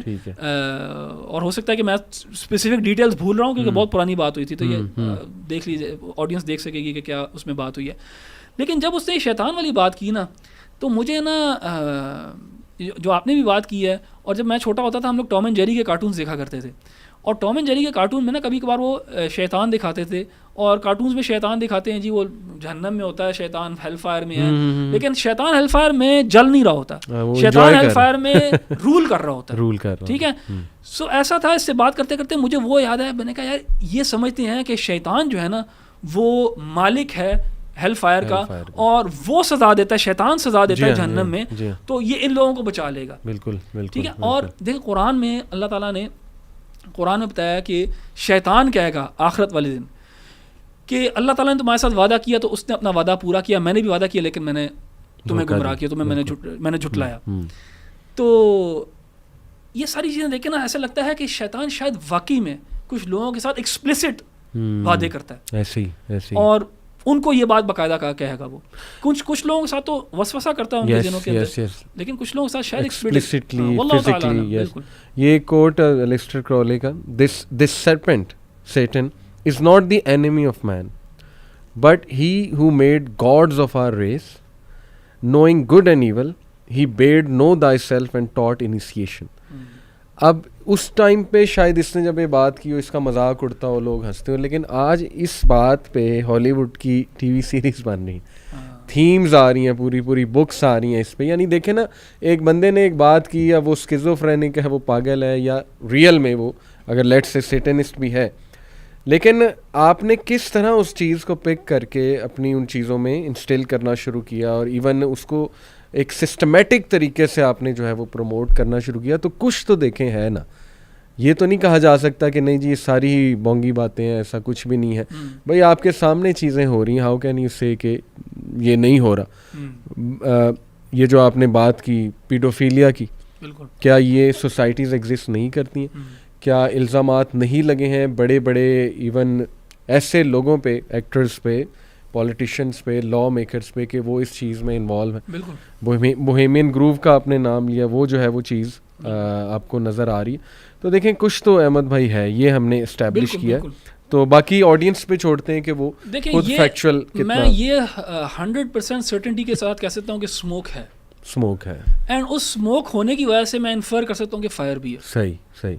और वो जो इलामा मोहम्मद इकबाल की नज़म आपने मेंशन की, इब्लीस की मजलिस शुरा, तो देखें उसमें बड़ी खूबसूरत बात है। इब्लीस एंड में कहता है कि हाँ मुझे डर है किसी से, तो ये मुस्लिम्स हैं। बिल्कुल। जिस दिन ये जाग गए, क्योंकि इनके पास एक तो अल्लाह सुब्हानहू व तआला की मदद है, दूसरा ये कि ऑब्वियसली इनके पास वो पूरा मैकेनिज़्म है कि ये इस सिस्टम को गिरा सकते हैं। तो ये बड़ी काबिल गौर बात है, बड़ी सोचने की बात है। अहमद भाई बड़ी इंटरेस्टिंग बात है कि मतलब मैं इसका बड़ा फर्म बिलीवर हूँ, मैं अपना पर्सनल ओपिनियन बता दूँ कि music is deeply connected to secret societies. Even इस पे गोरों का काम आपको मिल जाएगा, म्यूज़िक एंड इल्यूमिनाटी पे। इल्यूमिनाटी फ्री मेसन्स हैं नहीं हैं, वही बात है कि ना स्मोक कॉन्स्पिरेसी हैं या पता नहीं वो कुछ और करती हैं, बस एक सोशल क्लब है, वो उस डिस्कशन में हम नहीं जाएंगे। लेकिन लेट्स से कि सीक्रेट सोसाइटीज़ हैं, जैसे हमने बात की, क्योंकि the reason I say that is because अभी लेटली आपने देखा है कि अवार्ड्स MTV अवार्ड्स गालिबन हुए, या ग्रैमीज थे, ओके, और इसी तरह जो है वो कॉन्सर्ट्स आप देख लीजिए, तो उसमें डिमोनिक फिगर्स की रिप्रेजेंटेशन और लोगों से कहलवाना, डिमोनिक फिगर्स को कमेमोरेट करना, और जाहिर है कि उनको एक आइडियलाइज करना वगैरह वगैरह।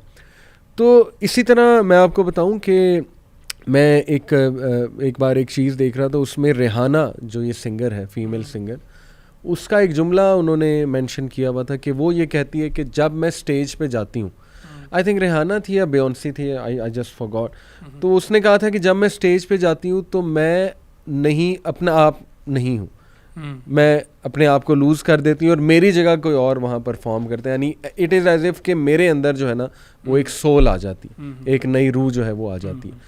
ये फिर आप देखें कि जो रैपर्स हैं इनके इंकशाफात मौजूद हैं, who have left that industry, के yes there is a sort of a deal of selling your soul to the devil। और काइनी वेस्ट ने मेरा ख्याल अभी इस तरह की कोई बात की, ऐसी बात की। रेन मैन का कॉन्सेप्ट है कि वो हम पे बारिश बरसाता है, बारिश से मुराद है कि वो पैसे आते हैं हम पे, जिस तरह से रिस्क आता है, उसका कॉन्सेप्ट मौजूद है। इसी तरह एक थी कॉन्स्पिरेसी ये भी है कि माइकल जैक्सन को मरवा दिया, मे बी वो शायद ठीक हो रहा था, एक्सपोज करने वाला था, जो भी है वो स्टोरी उसके पीछे, ये कॉन्स्पिरेसी थ्योरी मैं कह रहा हूँ इसीलिए। इसी तरह अभी लेटली अहमद भाई जिम कैरी का मुझे एक स्टूडेंट ने भेजा कि उसने एक टीवी शो में लाइव जो है वो इस तरह सिंबल बना के, अब वो मैंने देखा क्लिप, उसमें वो कर तो मजाक ही रहा है, लग ऐसे रहा है कि वो मजाक उड़ा रहा है या मजाक कर रहा है, बल्कि उसको प्रेजेंटर को कह रहा तुम्हें नहीं पता है मैं क्या कर रहा हूँ। सो वो अब वो इसमें डबल मीनिंग है, बहुत ज्यादा डबल मीनिंग है बहुत ज्यादा, ये कितना को सार्केज़म भी हो सकता है, सच है या वो कुछ पता नहीं ना सार्केज़म है या क्या है, लेकिन स्टिल देखे ना उसमें कहता है कि मैट्रिक्स की वो बात करता है और इस तरह का सिंबल बनाता है। तो ये बात तो बहुत वाज़ेह है कि चलो अगर डायरेक्ट कांटेक्ट में नहीं है ये लोग इल्यूमिनाटी के शैतान के साथ, तो एटलीस्ट इतना है कि दे एक्चुअली रेवर हिम और they really like to promote those teachings जो सैटनिज्म की टीचिंग्स है। इस पे आपकी कोई एडिशन का कोई एक्सपीरियंस? देखें वो जो बाय द वे सॉरी यहाँ मैं मेंशन कर दूं कि म्यूज़िक हमने भी बहुत सुना है पास्ट में, तो मैं इस कॉन्टेक्स्ट में ही पूछ रहा हूँ कि मुझे भी पता है, आपको भी पता है कि वो लिरिक्स किस किस्म के होते हैं। हाँ, बिल्कुल। एक पूरी जॉनरे है इस म्यूज़िक की, गॉथिक है, डेथ मेटल है, फिर ब्लैक मेटल है वगैरह वगैरह, और इवन पॉप में भी मैरिलिन मैनसन का नाम बड़ा वो आता है बार बार। तो आप इस पे जो है वो क्या? असल में इसमें ना कभी कभार हमें अक्यूज़ किया जा सकता है कि we are reading too much into it, right. यानी ये एंटरटेनर्स जो हैं ये सिर्फ एंटरटेनमेंट और शॉक वैल्यू के लिए कर रहे हैं। सही, कि वो सिर्फ एंटरटेनमेंट और शॉक वैल्यू के लिए कर रहे हैं।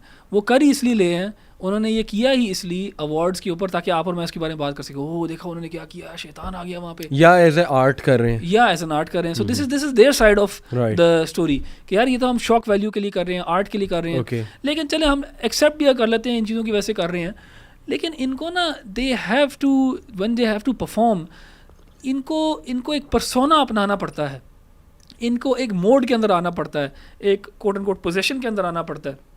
तो देखिए अगर हम नहीं भी कहते ना कि एक्सप्लिसिटली शैतान के साथ ये कॉन्शियसली विद इंटेंट और सब कुछ कर रहे हैं, लेकिन हम ईमान लेके आते हैं इस चीज़ के ऊपर कि अल्लाह एग्जिस्ट करता है, और अल्लाह ताला ने हमें बताया है कि शैतान भी एग्जिस्ट करता है और शैतान लोगों से ये काम करवाता है। सो हमें इससे बढ़ के हमें प्रूफ चाहिए नहीं है। सही, लाइक फॉर एग्जांपल अगर कुछ लोग हैं किसी भी इंडस्ट्री से मुंसलिक और वो इस मैस लेवल के ऊपर ये हीडनिज़म और ये आइडियाज़ फैला रहे हैं और शैतान को बेशक आर्ट फॉर्म में यूज़ कर रहे हैं टू ग्लोरीफाई हिम, हमें पता है शैतान ही इनसे ये करा रहा है। लेकिन वहाँ जो मौजूद होते हैं अहमद भाई, उन्होंने बाकायदा एग्री किया कि we felt something demonic, a demonic kind of a presence and we lost our senses, और फिर किन किन गुनाहों में वो लोग जो है मुलविस हो जाते हैं। बिल्कुल, ये आपको पता है कि म्यूज़िक के साथ गुनाह हैंड इन हैंड जा रहा होता है, ठीक है। वो क्या कहते हैं, sex, drugs and rock and roll, तो उनका वो पूरा एक वो है मोटो है, तो ये सारी चीज़ें साथ होती हैं, हीडनिस्टिक प्लेजर्स।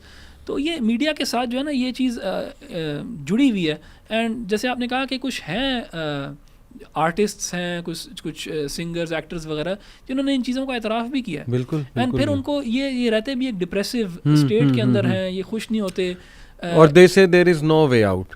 ये आई थिंक मिली साइरस ने गालिबन कहा था, ये भी मुझे जाहिर है वो स्टूडेंट्स इस तरह की चीज़ें भेजते हैं, कहते हैं आप इस पे कमेंट करें, लोगों का एक इंटरेस्ट है इस टॉपिक पे, तो आई थिंक शायद उसने और वो आपको एक्सपर्ट भी मानते हैं इस चीज़ के ऊपर। तो बस वो जो आपने शुरू में बात की ना अहमद भाई, मैं स्टूडेंट्स को यही कहता हूँ और कहना चाहूँगा इस प्रोग्राम के थ्रू भी कि देखें जो 3 आपने चीज़ें बताई ना कि नंबर 1 फैक्चुअल बात, नंबर 2 आपने कहा कि इन्फर करना किसी चीज़ को, एक स्मोक आपको नज़र आ रही है तो मे बी उससे इन्फर करना कि फायर लगी, नंबर 3 वो जो जब आप इन्फर करते हो या जब आप अपनी बात को एब्सोल्यूट फैक्ट्स पे नहीं बेस करें ना, तो उसके अंदर आपके अंदर एक रियलाइजेशन होनी चाहिए कि हो सकता है कि मैं गलत होऊंगा तो मैं चेंज कर लूंगा। और तीसरी तो वो चीज़ है कि वो टोटली रिजेक्ट हो चुकी हो तो फिर आपका मजाक उड़ेगा ना, जब आप ऐसी बातें करेंगे तो मजाक उड़वाने वाली बात है। तो ये बड़ी खूबसूरत आपने माशाल्लाह शुरू में ही बात कर दी और एक प्रिंसिपल बता दिया।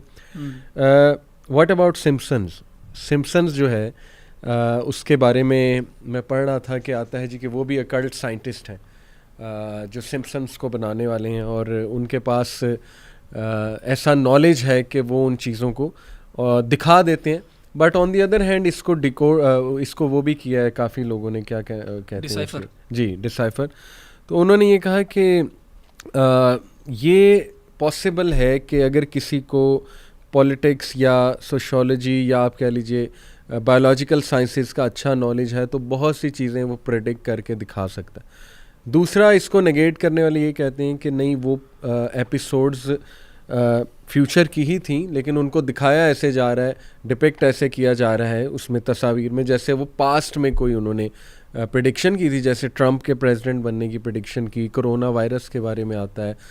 अभी लेटली किसी ने मुझे एक क्लिप भेजा, उसमें था कि उन्होंने क़यामत का मंजर दिखाया हुआ कि क़यामत आने लगी है and the worst people they are living on earth. जैसे वर्स्ट पीपल के बारे में आता है ना, गधे की तरह जो है वो सेक्स करेंगे, तो वो भी डिपिक्शन उसमें सिम्पसन्स में उन्होंने दिखाई हुई है, वो एक क्लिप है पूरा। तो डू यू थिंक कि ऐसे इनके कार्टून्स भी हो सकते हैं जिसके थ्रू ये अपनी पावर को एग्जिबिट करना चाहते हैं या लोगों को ये बताना चाहते हैं जी कि हमें फ्यूचर इवेंट्स का जो है वो पता है? देखिए, मैं इसकी पॉसिबिलिटी को डिनाई नहीं करता, लेकिन मैं अभी पर्सनली मैंने इस चीज़ को इस तरह स्टडी नहीं किया कि मैं इसको एटलीस्ट अपने लिए फैक्चुअल रेल्म के अंदर लेके आऊँ या इवन एक ऐसी कंस्पिरेसी के अंदर जिसको मैं फॉर एग्जांपल बयान करूँ। एक दफ़ा मुझे याद है, एक किताब थी जिसका कवर मैंने देखा था, तो उसका किताब का कवर इसी किस्म का था कि how the Simpsons was able to predict everything, इस तरह करके ना। तो उसमें हो सकता है ये कि देखिए, सिम्पसन्स जो है ना it's one of the longest running TV shows. पता नहीं, मेरे ख्याल 30 समथिंग सीजन्स हो गए उसके अंदर पता नहीं कितने एपिसोड्स होंगे। सो एंड जब भी कोई राइटर है वो इंस्पिरेशन जो है रियल लाइफ से ही ले रहा होता है। अच्छा, हाँ, रियल लाइफ में अगर ऐसे हो जाएगा, सो दे कैन बी इंस्टेंसेस जहाँ पे दे आर एब्सोल्युटली राइट, मगर हम वो प्रोबेबिलिटी भी देखें, उन्होंने बहुत चीज़ें डिपिक्ट की जो कि कभी हुई भी नहीं। सो आई डोंट नो कि किस हद तक हमें लेके जाना चाहिए इस बात को, लेकिन आई वॉन्ट आउटराइट डिनाई कि ये कोई पॉसिबिलिटी भी नहीं हो सकती। बिल्कुल ठीक, बिल्कुल ठीक। उसके साथ आपने ना कोरोना वायरस का जिक्र किया।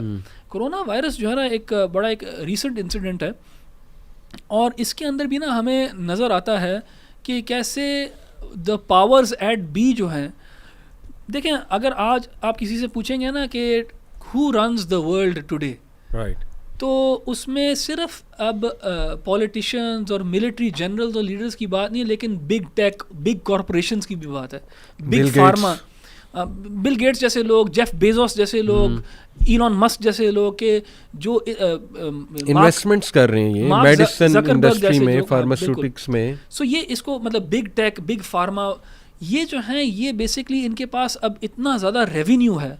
सो फॉर एग्जांपल अगर आप सोशल मीडिया को देखें, बिग टेक को देखें, फेसबुक, ट्विटर, इंस्टाग्राम वगैरह, इनके पास इतना बड़ा प्लेटफॉर्म है लोगों की ज़हन साजी करने के लिए, और उस ज़हन साजी के ज़रिए वो डेमोक्रेसी के ऊपर इन्फ्लुएंस लेके आ सकते हैं, वो वाइट हाउस में बंदा बैठवा सकते हैं। सो ये this is the power they hold in their hands. तो ये लोग भी जो हैं बहुत की प्लेयर्स है। इसी तरह बिग फार्मा भी, यानी फार्मास्यूटिकल कंपनीज जो हैं बड़ी बड़ी, जो फाइजर होगी और इस किस्म की जो ग्लैक्सोस जो है, GSK जो है, इस तरह की कंपनीज जो हैं।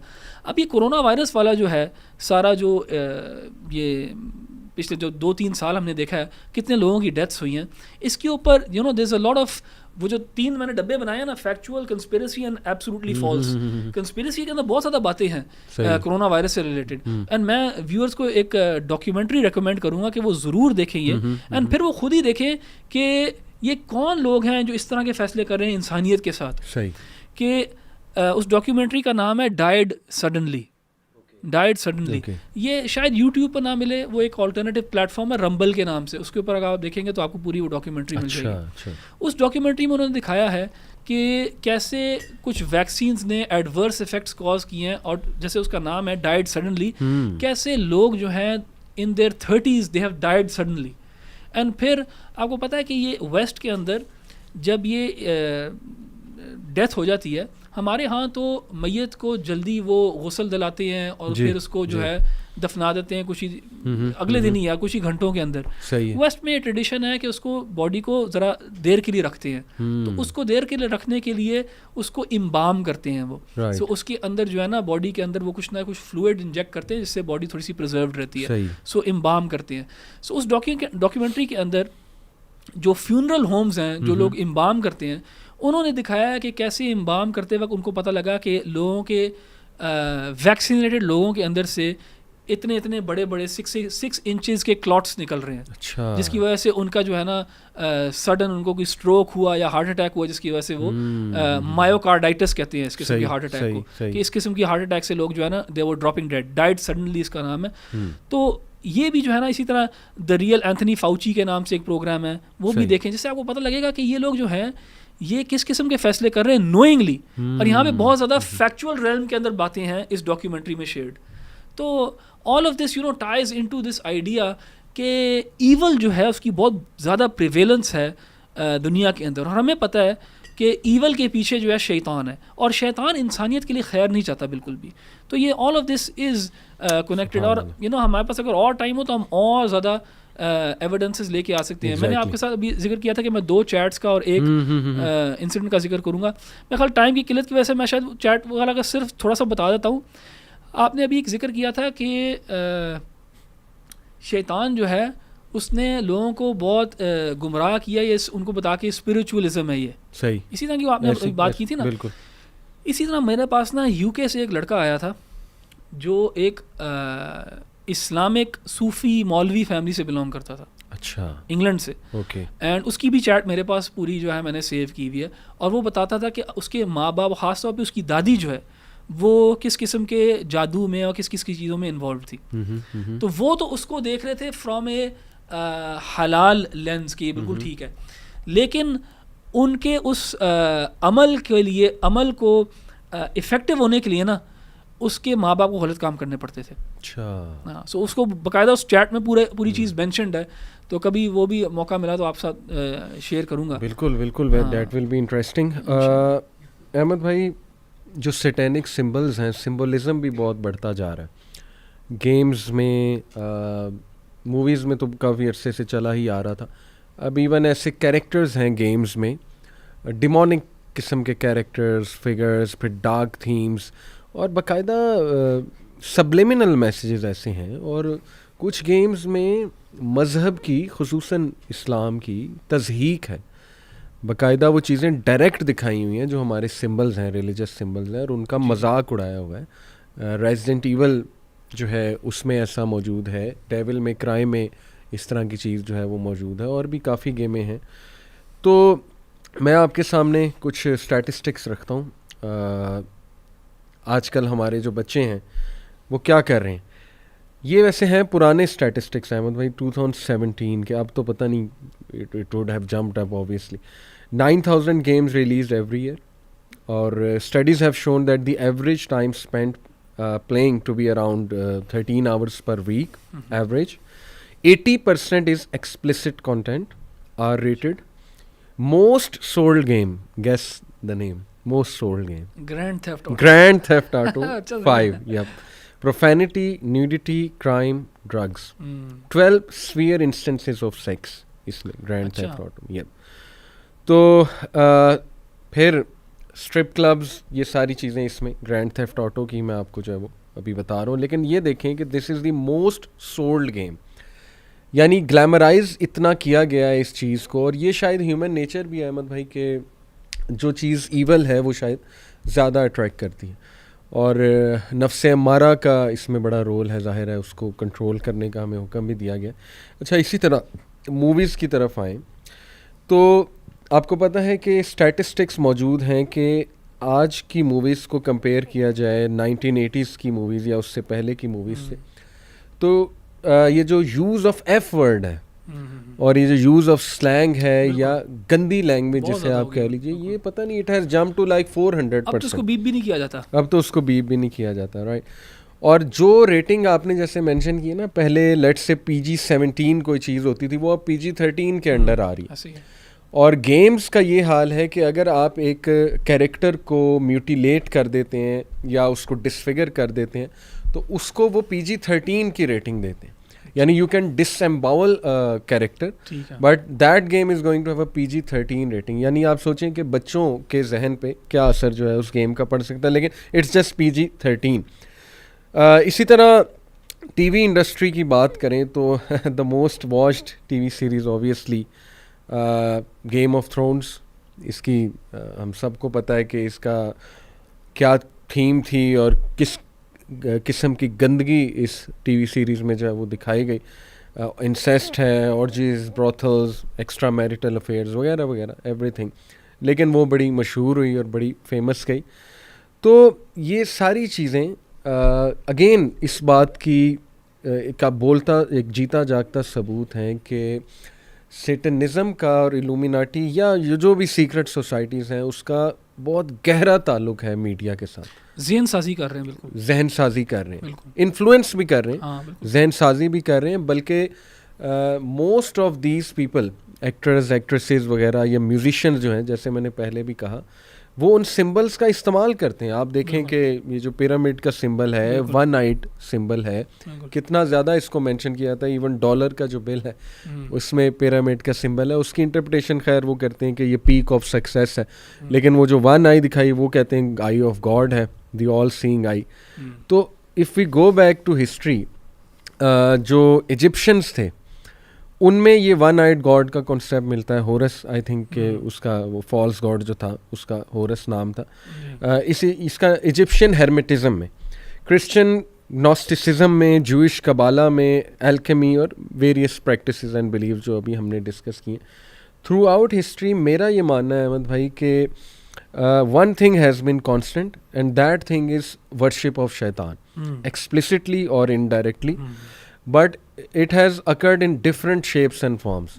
मे बी सुमेरियंस का जो रिलीजन उसको उठा के देख लें, इजिप्शियंस का देख लें, ग्रीक्स का उठा के देख लें, शिर्क भी नज़र आ रहा है, पेगनिज्म आप बुद्धिस्ट का उठा के देख लें, चाइनीज़ और जापानीज़ जो उसकी जो माइथोलॉजीज है हैं वो शायद चेंज होगी, लेकिन जनरल जो पीछे उसूल है वो सेम है।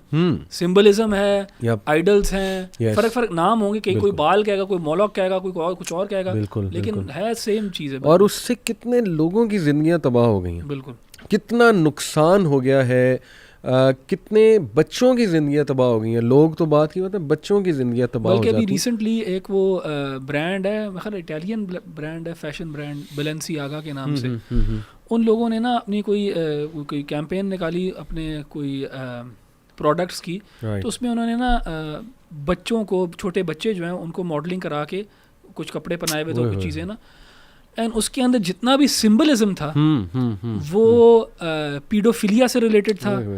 वो ये आउल्स, बनीज जो फर्टिलिटी का वो साइन है, इस तरह की चीज़ें ना, काफ़ी ज़्यादा वहाँ सिंबलिज्म था। वहाँ पे फॉर एग्जांपल जो स्टफ़ टॉय था उसके ऊपर जो था ना लेदर के वो स्ट्रैप्स लगे हुए थे जो BDSM वगैरह जो है ना उसको सिंबलाइज करता है।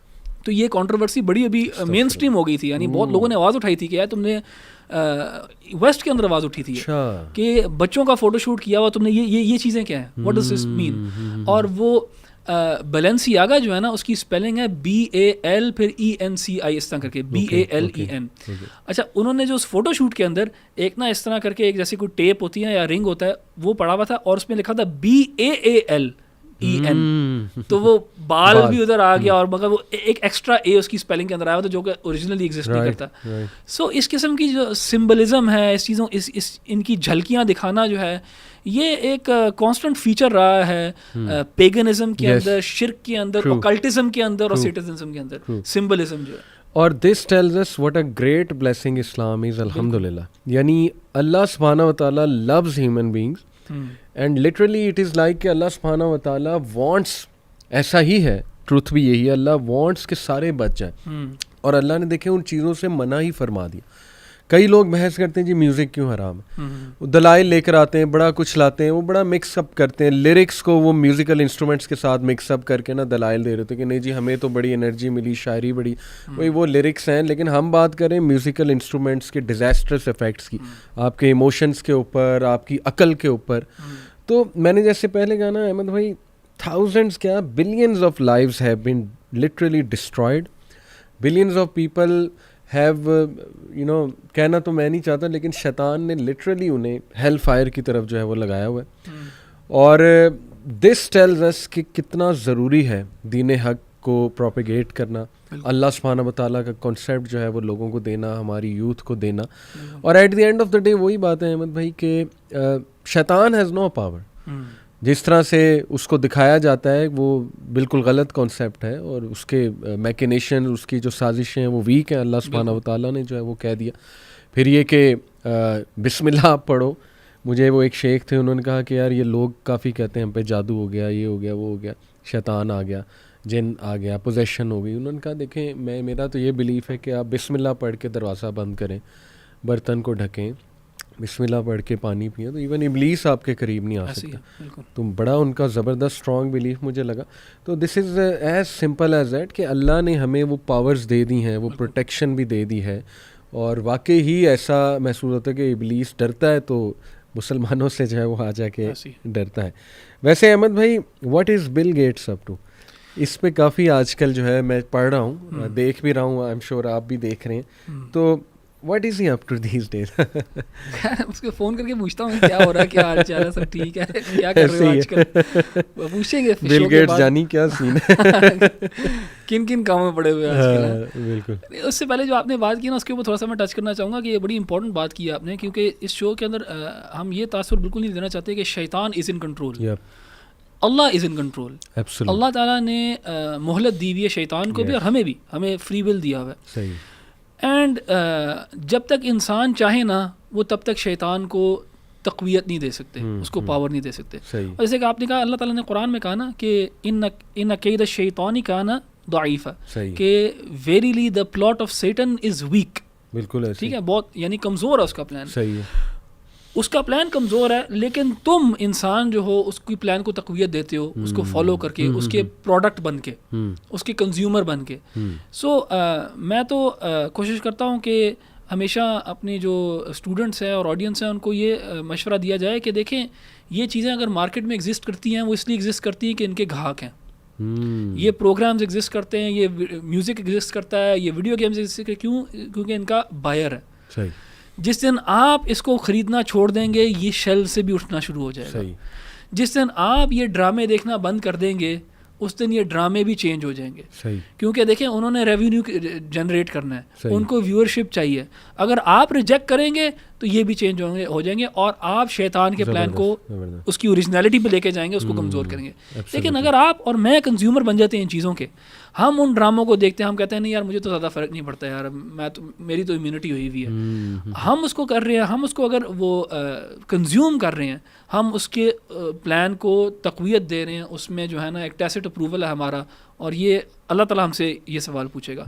तो इसलिए हमें मायूस नहीं होना चाहिए, और हमें अल्लाह ताला से उम्मीद रखनी चाहिए।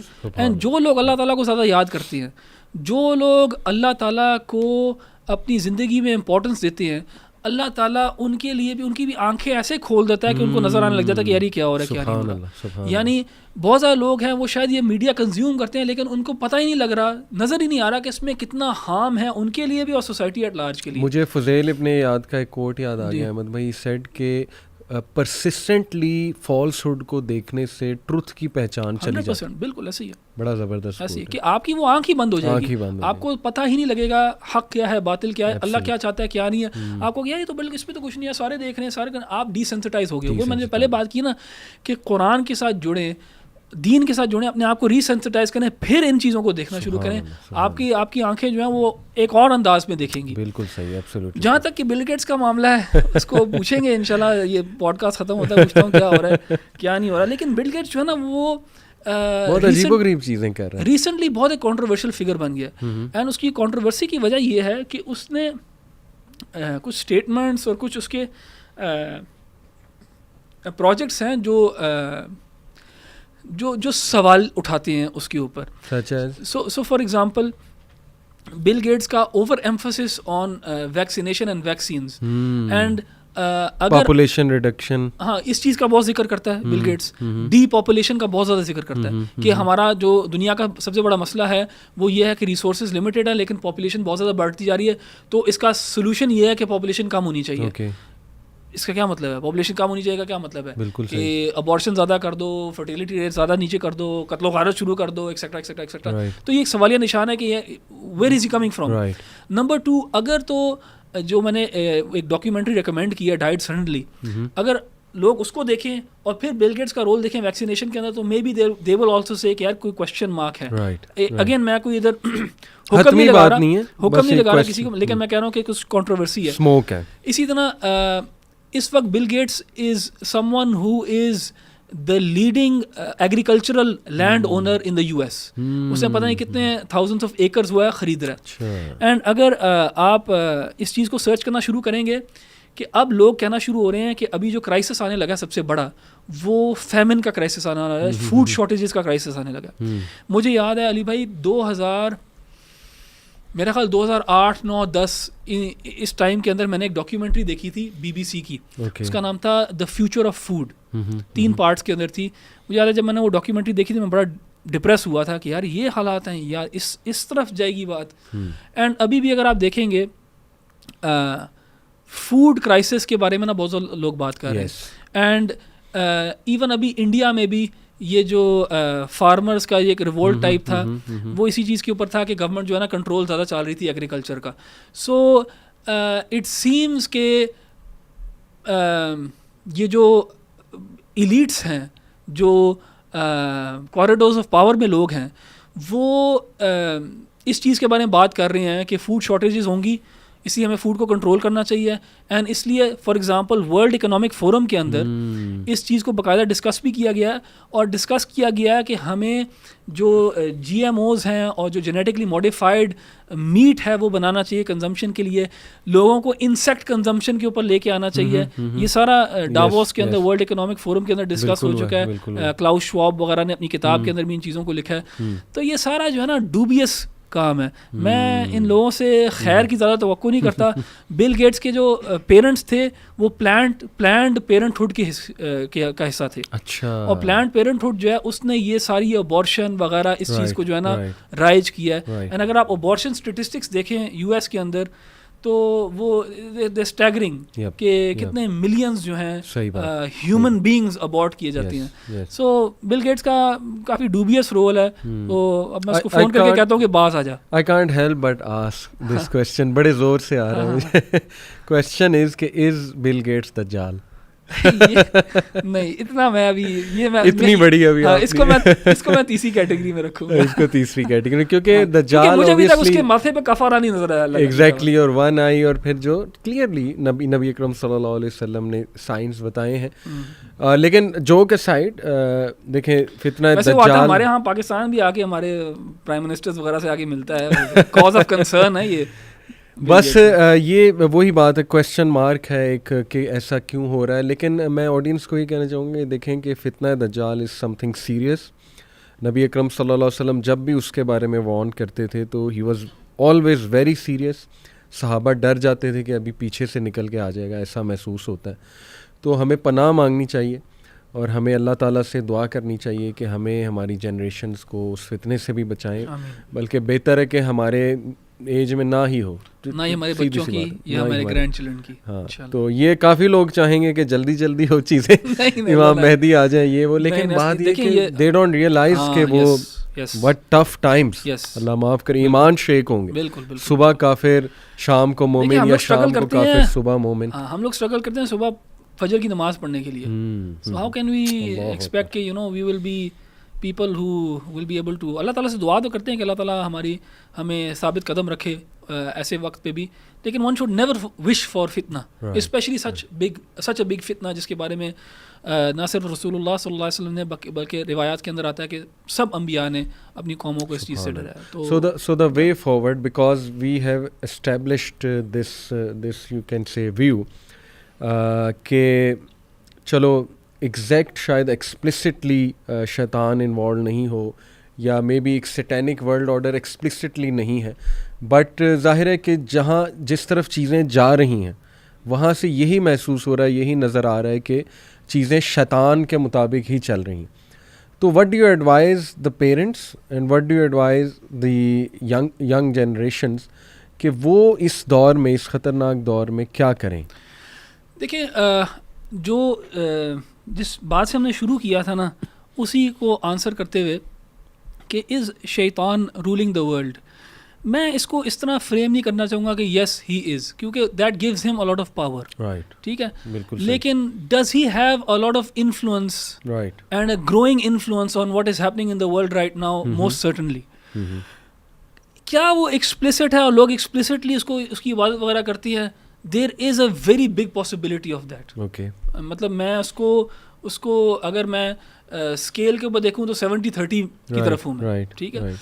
लेकिन क्या इम्प्लिसिटली लोग उसको कर रहे हैं, सबकॉन्शियसली 110% कर रहे हैं, एंड क्या हम एक ऐसी ट्रेजेक्ट्री के ऊपर जा रहे हैं जहाँ पे ज़्यादा शैतानियत है कि ज़्यादा खुदाई निज़ाम है? तो इसमें भी कोई शक नहीं है कि ज़्यादा शैतानियत ही है, हीडनिज़म है। वो तो मैंने आपको एक एम्पिरिकल रियलिटी के तहत प्रूव कर दिया है कि जो निज़ाम है वो सेक्युलर लिबरलिज्म है, सेक्युलरिज्म का एथिकल डू एज दो विल्ड, ये तो उसका नारा भी है चर्च ऑफ सैटन का, और फिर सेक्सुअल रेवोल्यूशन भी यहीं से चली। डिज़ायर्स को फॉलो करो, बस डिज़ायर्स को फॉलो करो, जिस हद तक कर सकते हो, बस किसी को हार्म ना करो। लेकिन आहिस्ता आहिस्ता वो हार्म भी होना शुरू हो जाएगा, और मैक्रो लेवल पे हार्म होता भी है, हार्म होता भी है। जहाँ तक एडवाइस की बात है कि देखें, the current times are very difficult to be parents. जो पेरेंटल चैलेंजेस हैं वो बहुत ज़्यादा हैं। जो फॉर एग्ज़ाम्पल हमारे पेरेंट्स के ज़माने में ये वाले चैलेंजेस नहीं थे जो आज हैं, क्योंकि एक बम्बार्डमेंट नहीं थी ऑफ आइडियोलॉजीज़ उस ज़माने में। ईज़ ऑफ मीडिया जो था, एक्सेस टू मीडिया, वो उस तरह नहीं था। मतलब मुझे याद है जिस वक्त इंटरनेट आया था 1995 वगैरह में, तो एक जो गाना होता था ना, म्यूज़िक फाइल MP3 जो होती थी 97-98 में MP3 जब आया था, 3 MB का एक MP3 होता था, 3 MB का, और उस 3 MB को डाउनलोड करने की डाउनलोड स्पीड होती थी 3 किलोबाइट्स पर सेकंड, मैक्सिमम 4.5 KB पर सेकंड मिल जाती थी। तो 15-20 मिनट एक MP3 को डाउनलोड करने के लगते थे। तो ये वीडियो स्ट्रीमिंग वगैरह ये तो बिल्कुल एग्जिस्ट ही नहीं करता। 10 मिनट में मूवी, ये तो एग्जिस्ट ही नहीं करता था, ये वीडियो स्ट्रीमिंग वगैरह, क्योंकि वो स्पीड्स ही नहीं थी।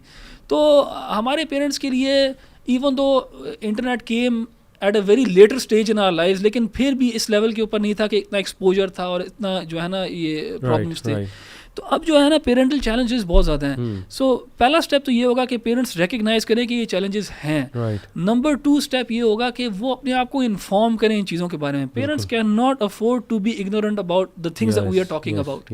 दे have to know these things, because if they don't know it, their children know it before them. So उनको अपने बच्चों को प्री एम्प्ट करना पड़ेगा, पहले पता हो, और वो सारी इन्फॉर्मेशन जो है ना अपने बच्चों को दे रहे हो पहले, ताकि उनकी एक इम्यूनिटी डेवलप कर रहे हो। तो चैलेंजिंग टाइम्स हैं, और मैं तो दुआ करता हूँ अपने बच्चों के लिए और सब लोगों के, हमारे सब मुसलमानों के बच्चों के लिए, कि अल्लाह ताला उनके लिए आसानी करे और हिफाजत करे उनकी। एक बड़ी खूबसूरत बात आपने बीच में की थी जो मैं री एम्फसाइज करना चाहूँगा, कि जितना आप अल्लाह को याद करेंगे, जितना आप अल्लाह का जिक्र करेंगे, अल्लाह सुब्हानहू व तआला आपको बचा लेगा। आई बिलीव कि अपने बच्चों को सिखाएं, अल्लाह का तारुफ दें, अल्लाह सुब्हानहू व तआला से जोड़ें, और इंश्योर कि उनके जो आइडियल्स हैं, रोल मॉडल्स हैं, वो दे आर दोज पीपल, यानी इस्लामिक हीरोज़ आप कह लीजिए, अम्बिया हैं, प्रॉफिट्स हैं। It's very very very important. और उन्हें ज़िक्र की आदत डालें, सिखाएं उन्हें ज़िक्र कौन सा अच्छा है, नमाज की आदत उन्हें डाली जाए। तो आई थिंक कि ये खुद ही अल्लाह की प्रोटेक्शन में इंसान जो है वो आ जाता है। और हम बतौर इंसान अहमद भाई कितना कर सकते हैं, कितना बच सकते हैं, अल्टीमेटली अल्लाह सुब्हानहू व तआला ने हर एक को बचाना है। इवन अम्बिया ने ये कह दिया, यूसुफ अलैहिस्सलाम के अल्फाज हैं कि वमा उबर्रिउ बिनफ्सी, ये आयत है शायद, कि मैं तो ज़ाहिर है बरी हूँ इस नफ्स से, क्योंकि ये जो नफ्स हमारा है ये बुराई की तरफ ही उकसाता है, और अगर मेरे रब का हुक्म ना होता, मेरे रब का फजल ना होता, तो पता नहीं मैं बच पाता कि नहीं। तो अल्टीमेट गुडनेस इज़ फ्रॉम अल्लाह सुब्हानहू व तआला। तो अल्लाह के साथ कनेक्ट करना, आई थिंक कि ये एक बहुत सिंपल और बड़ा ज़बरदस्त जो है वो सोल्यूशन है। सो जज़ाकल्लाह अहमद भाई, इंशाल्लाह अभी वैसे इस टॉपिक के साथ जस्टिस बाकी है, बट ये it will go to like 2.5 hours, तो इसको एक और सिटिंग में इंशाल्लाह करते हैं। आपने बहुत माशाल्लाह अच्छी बातें की और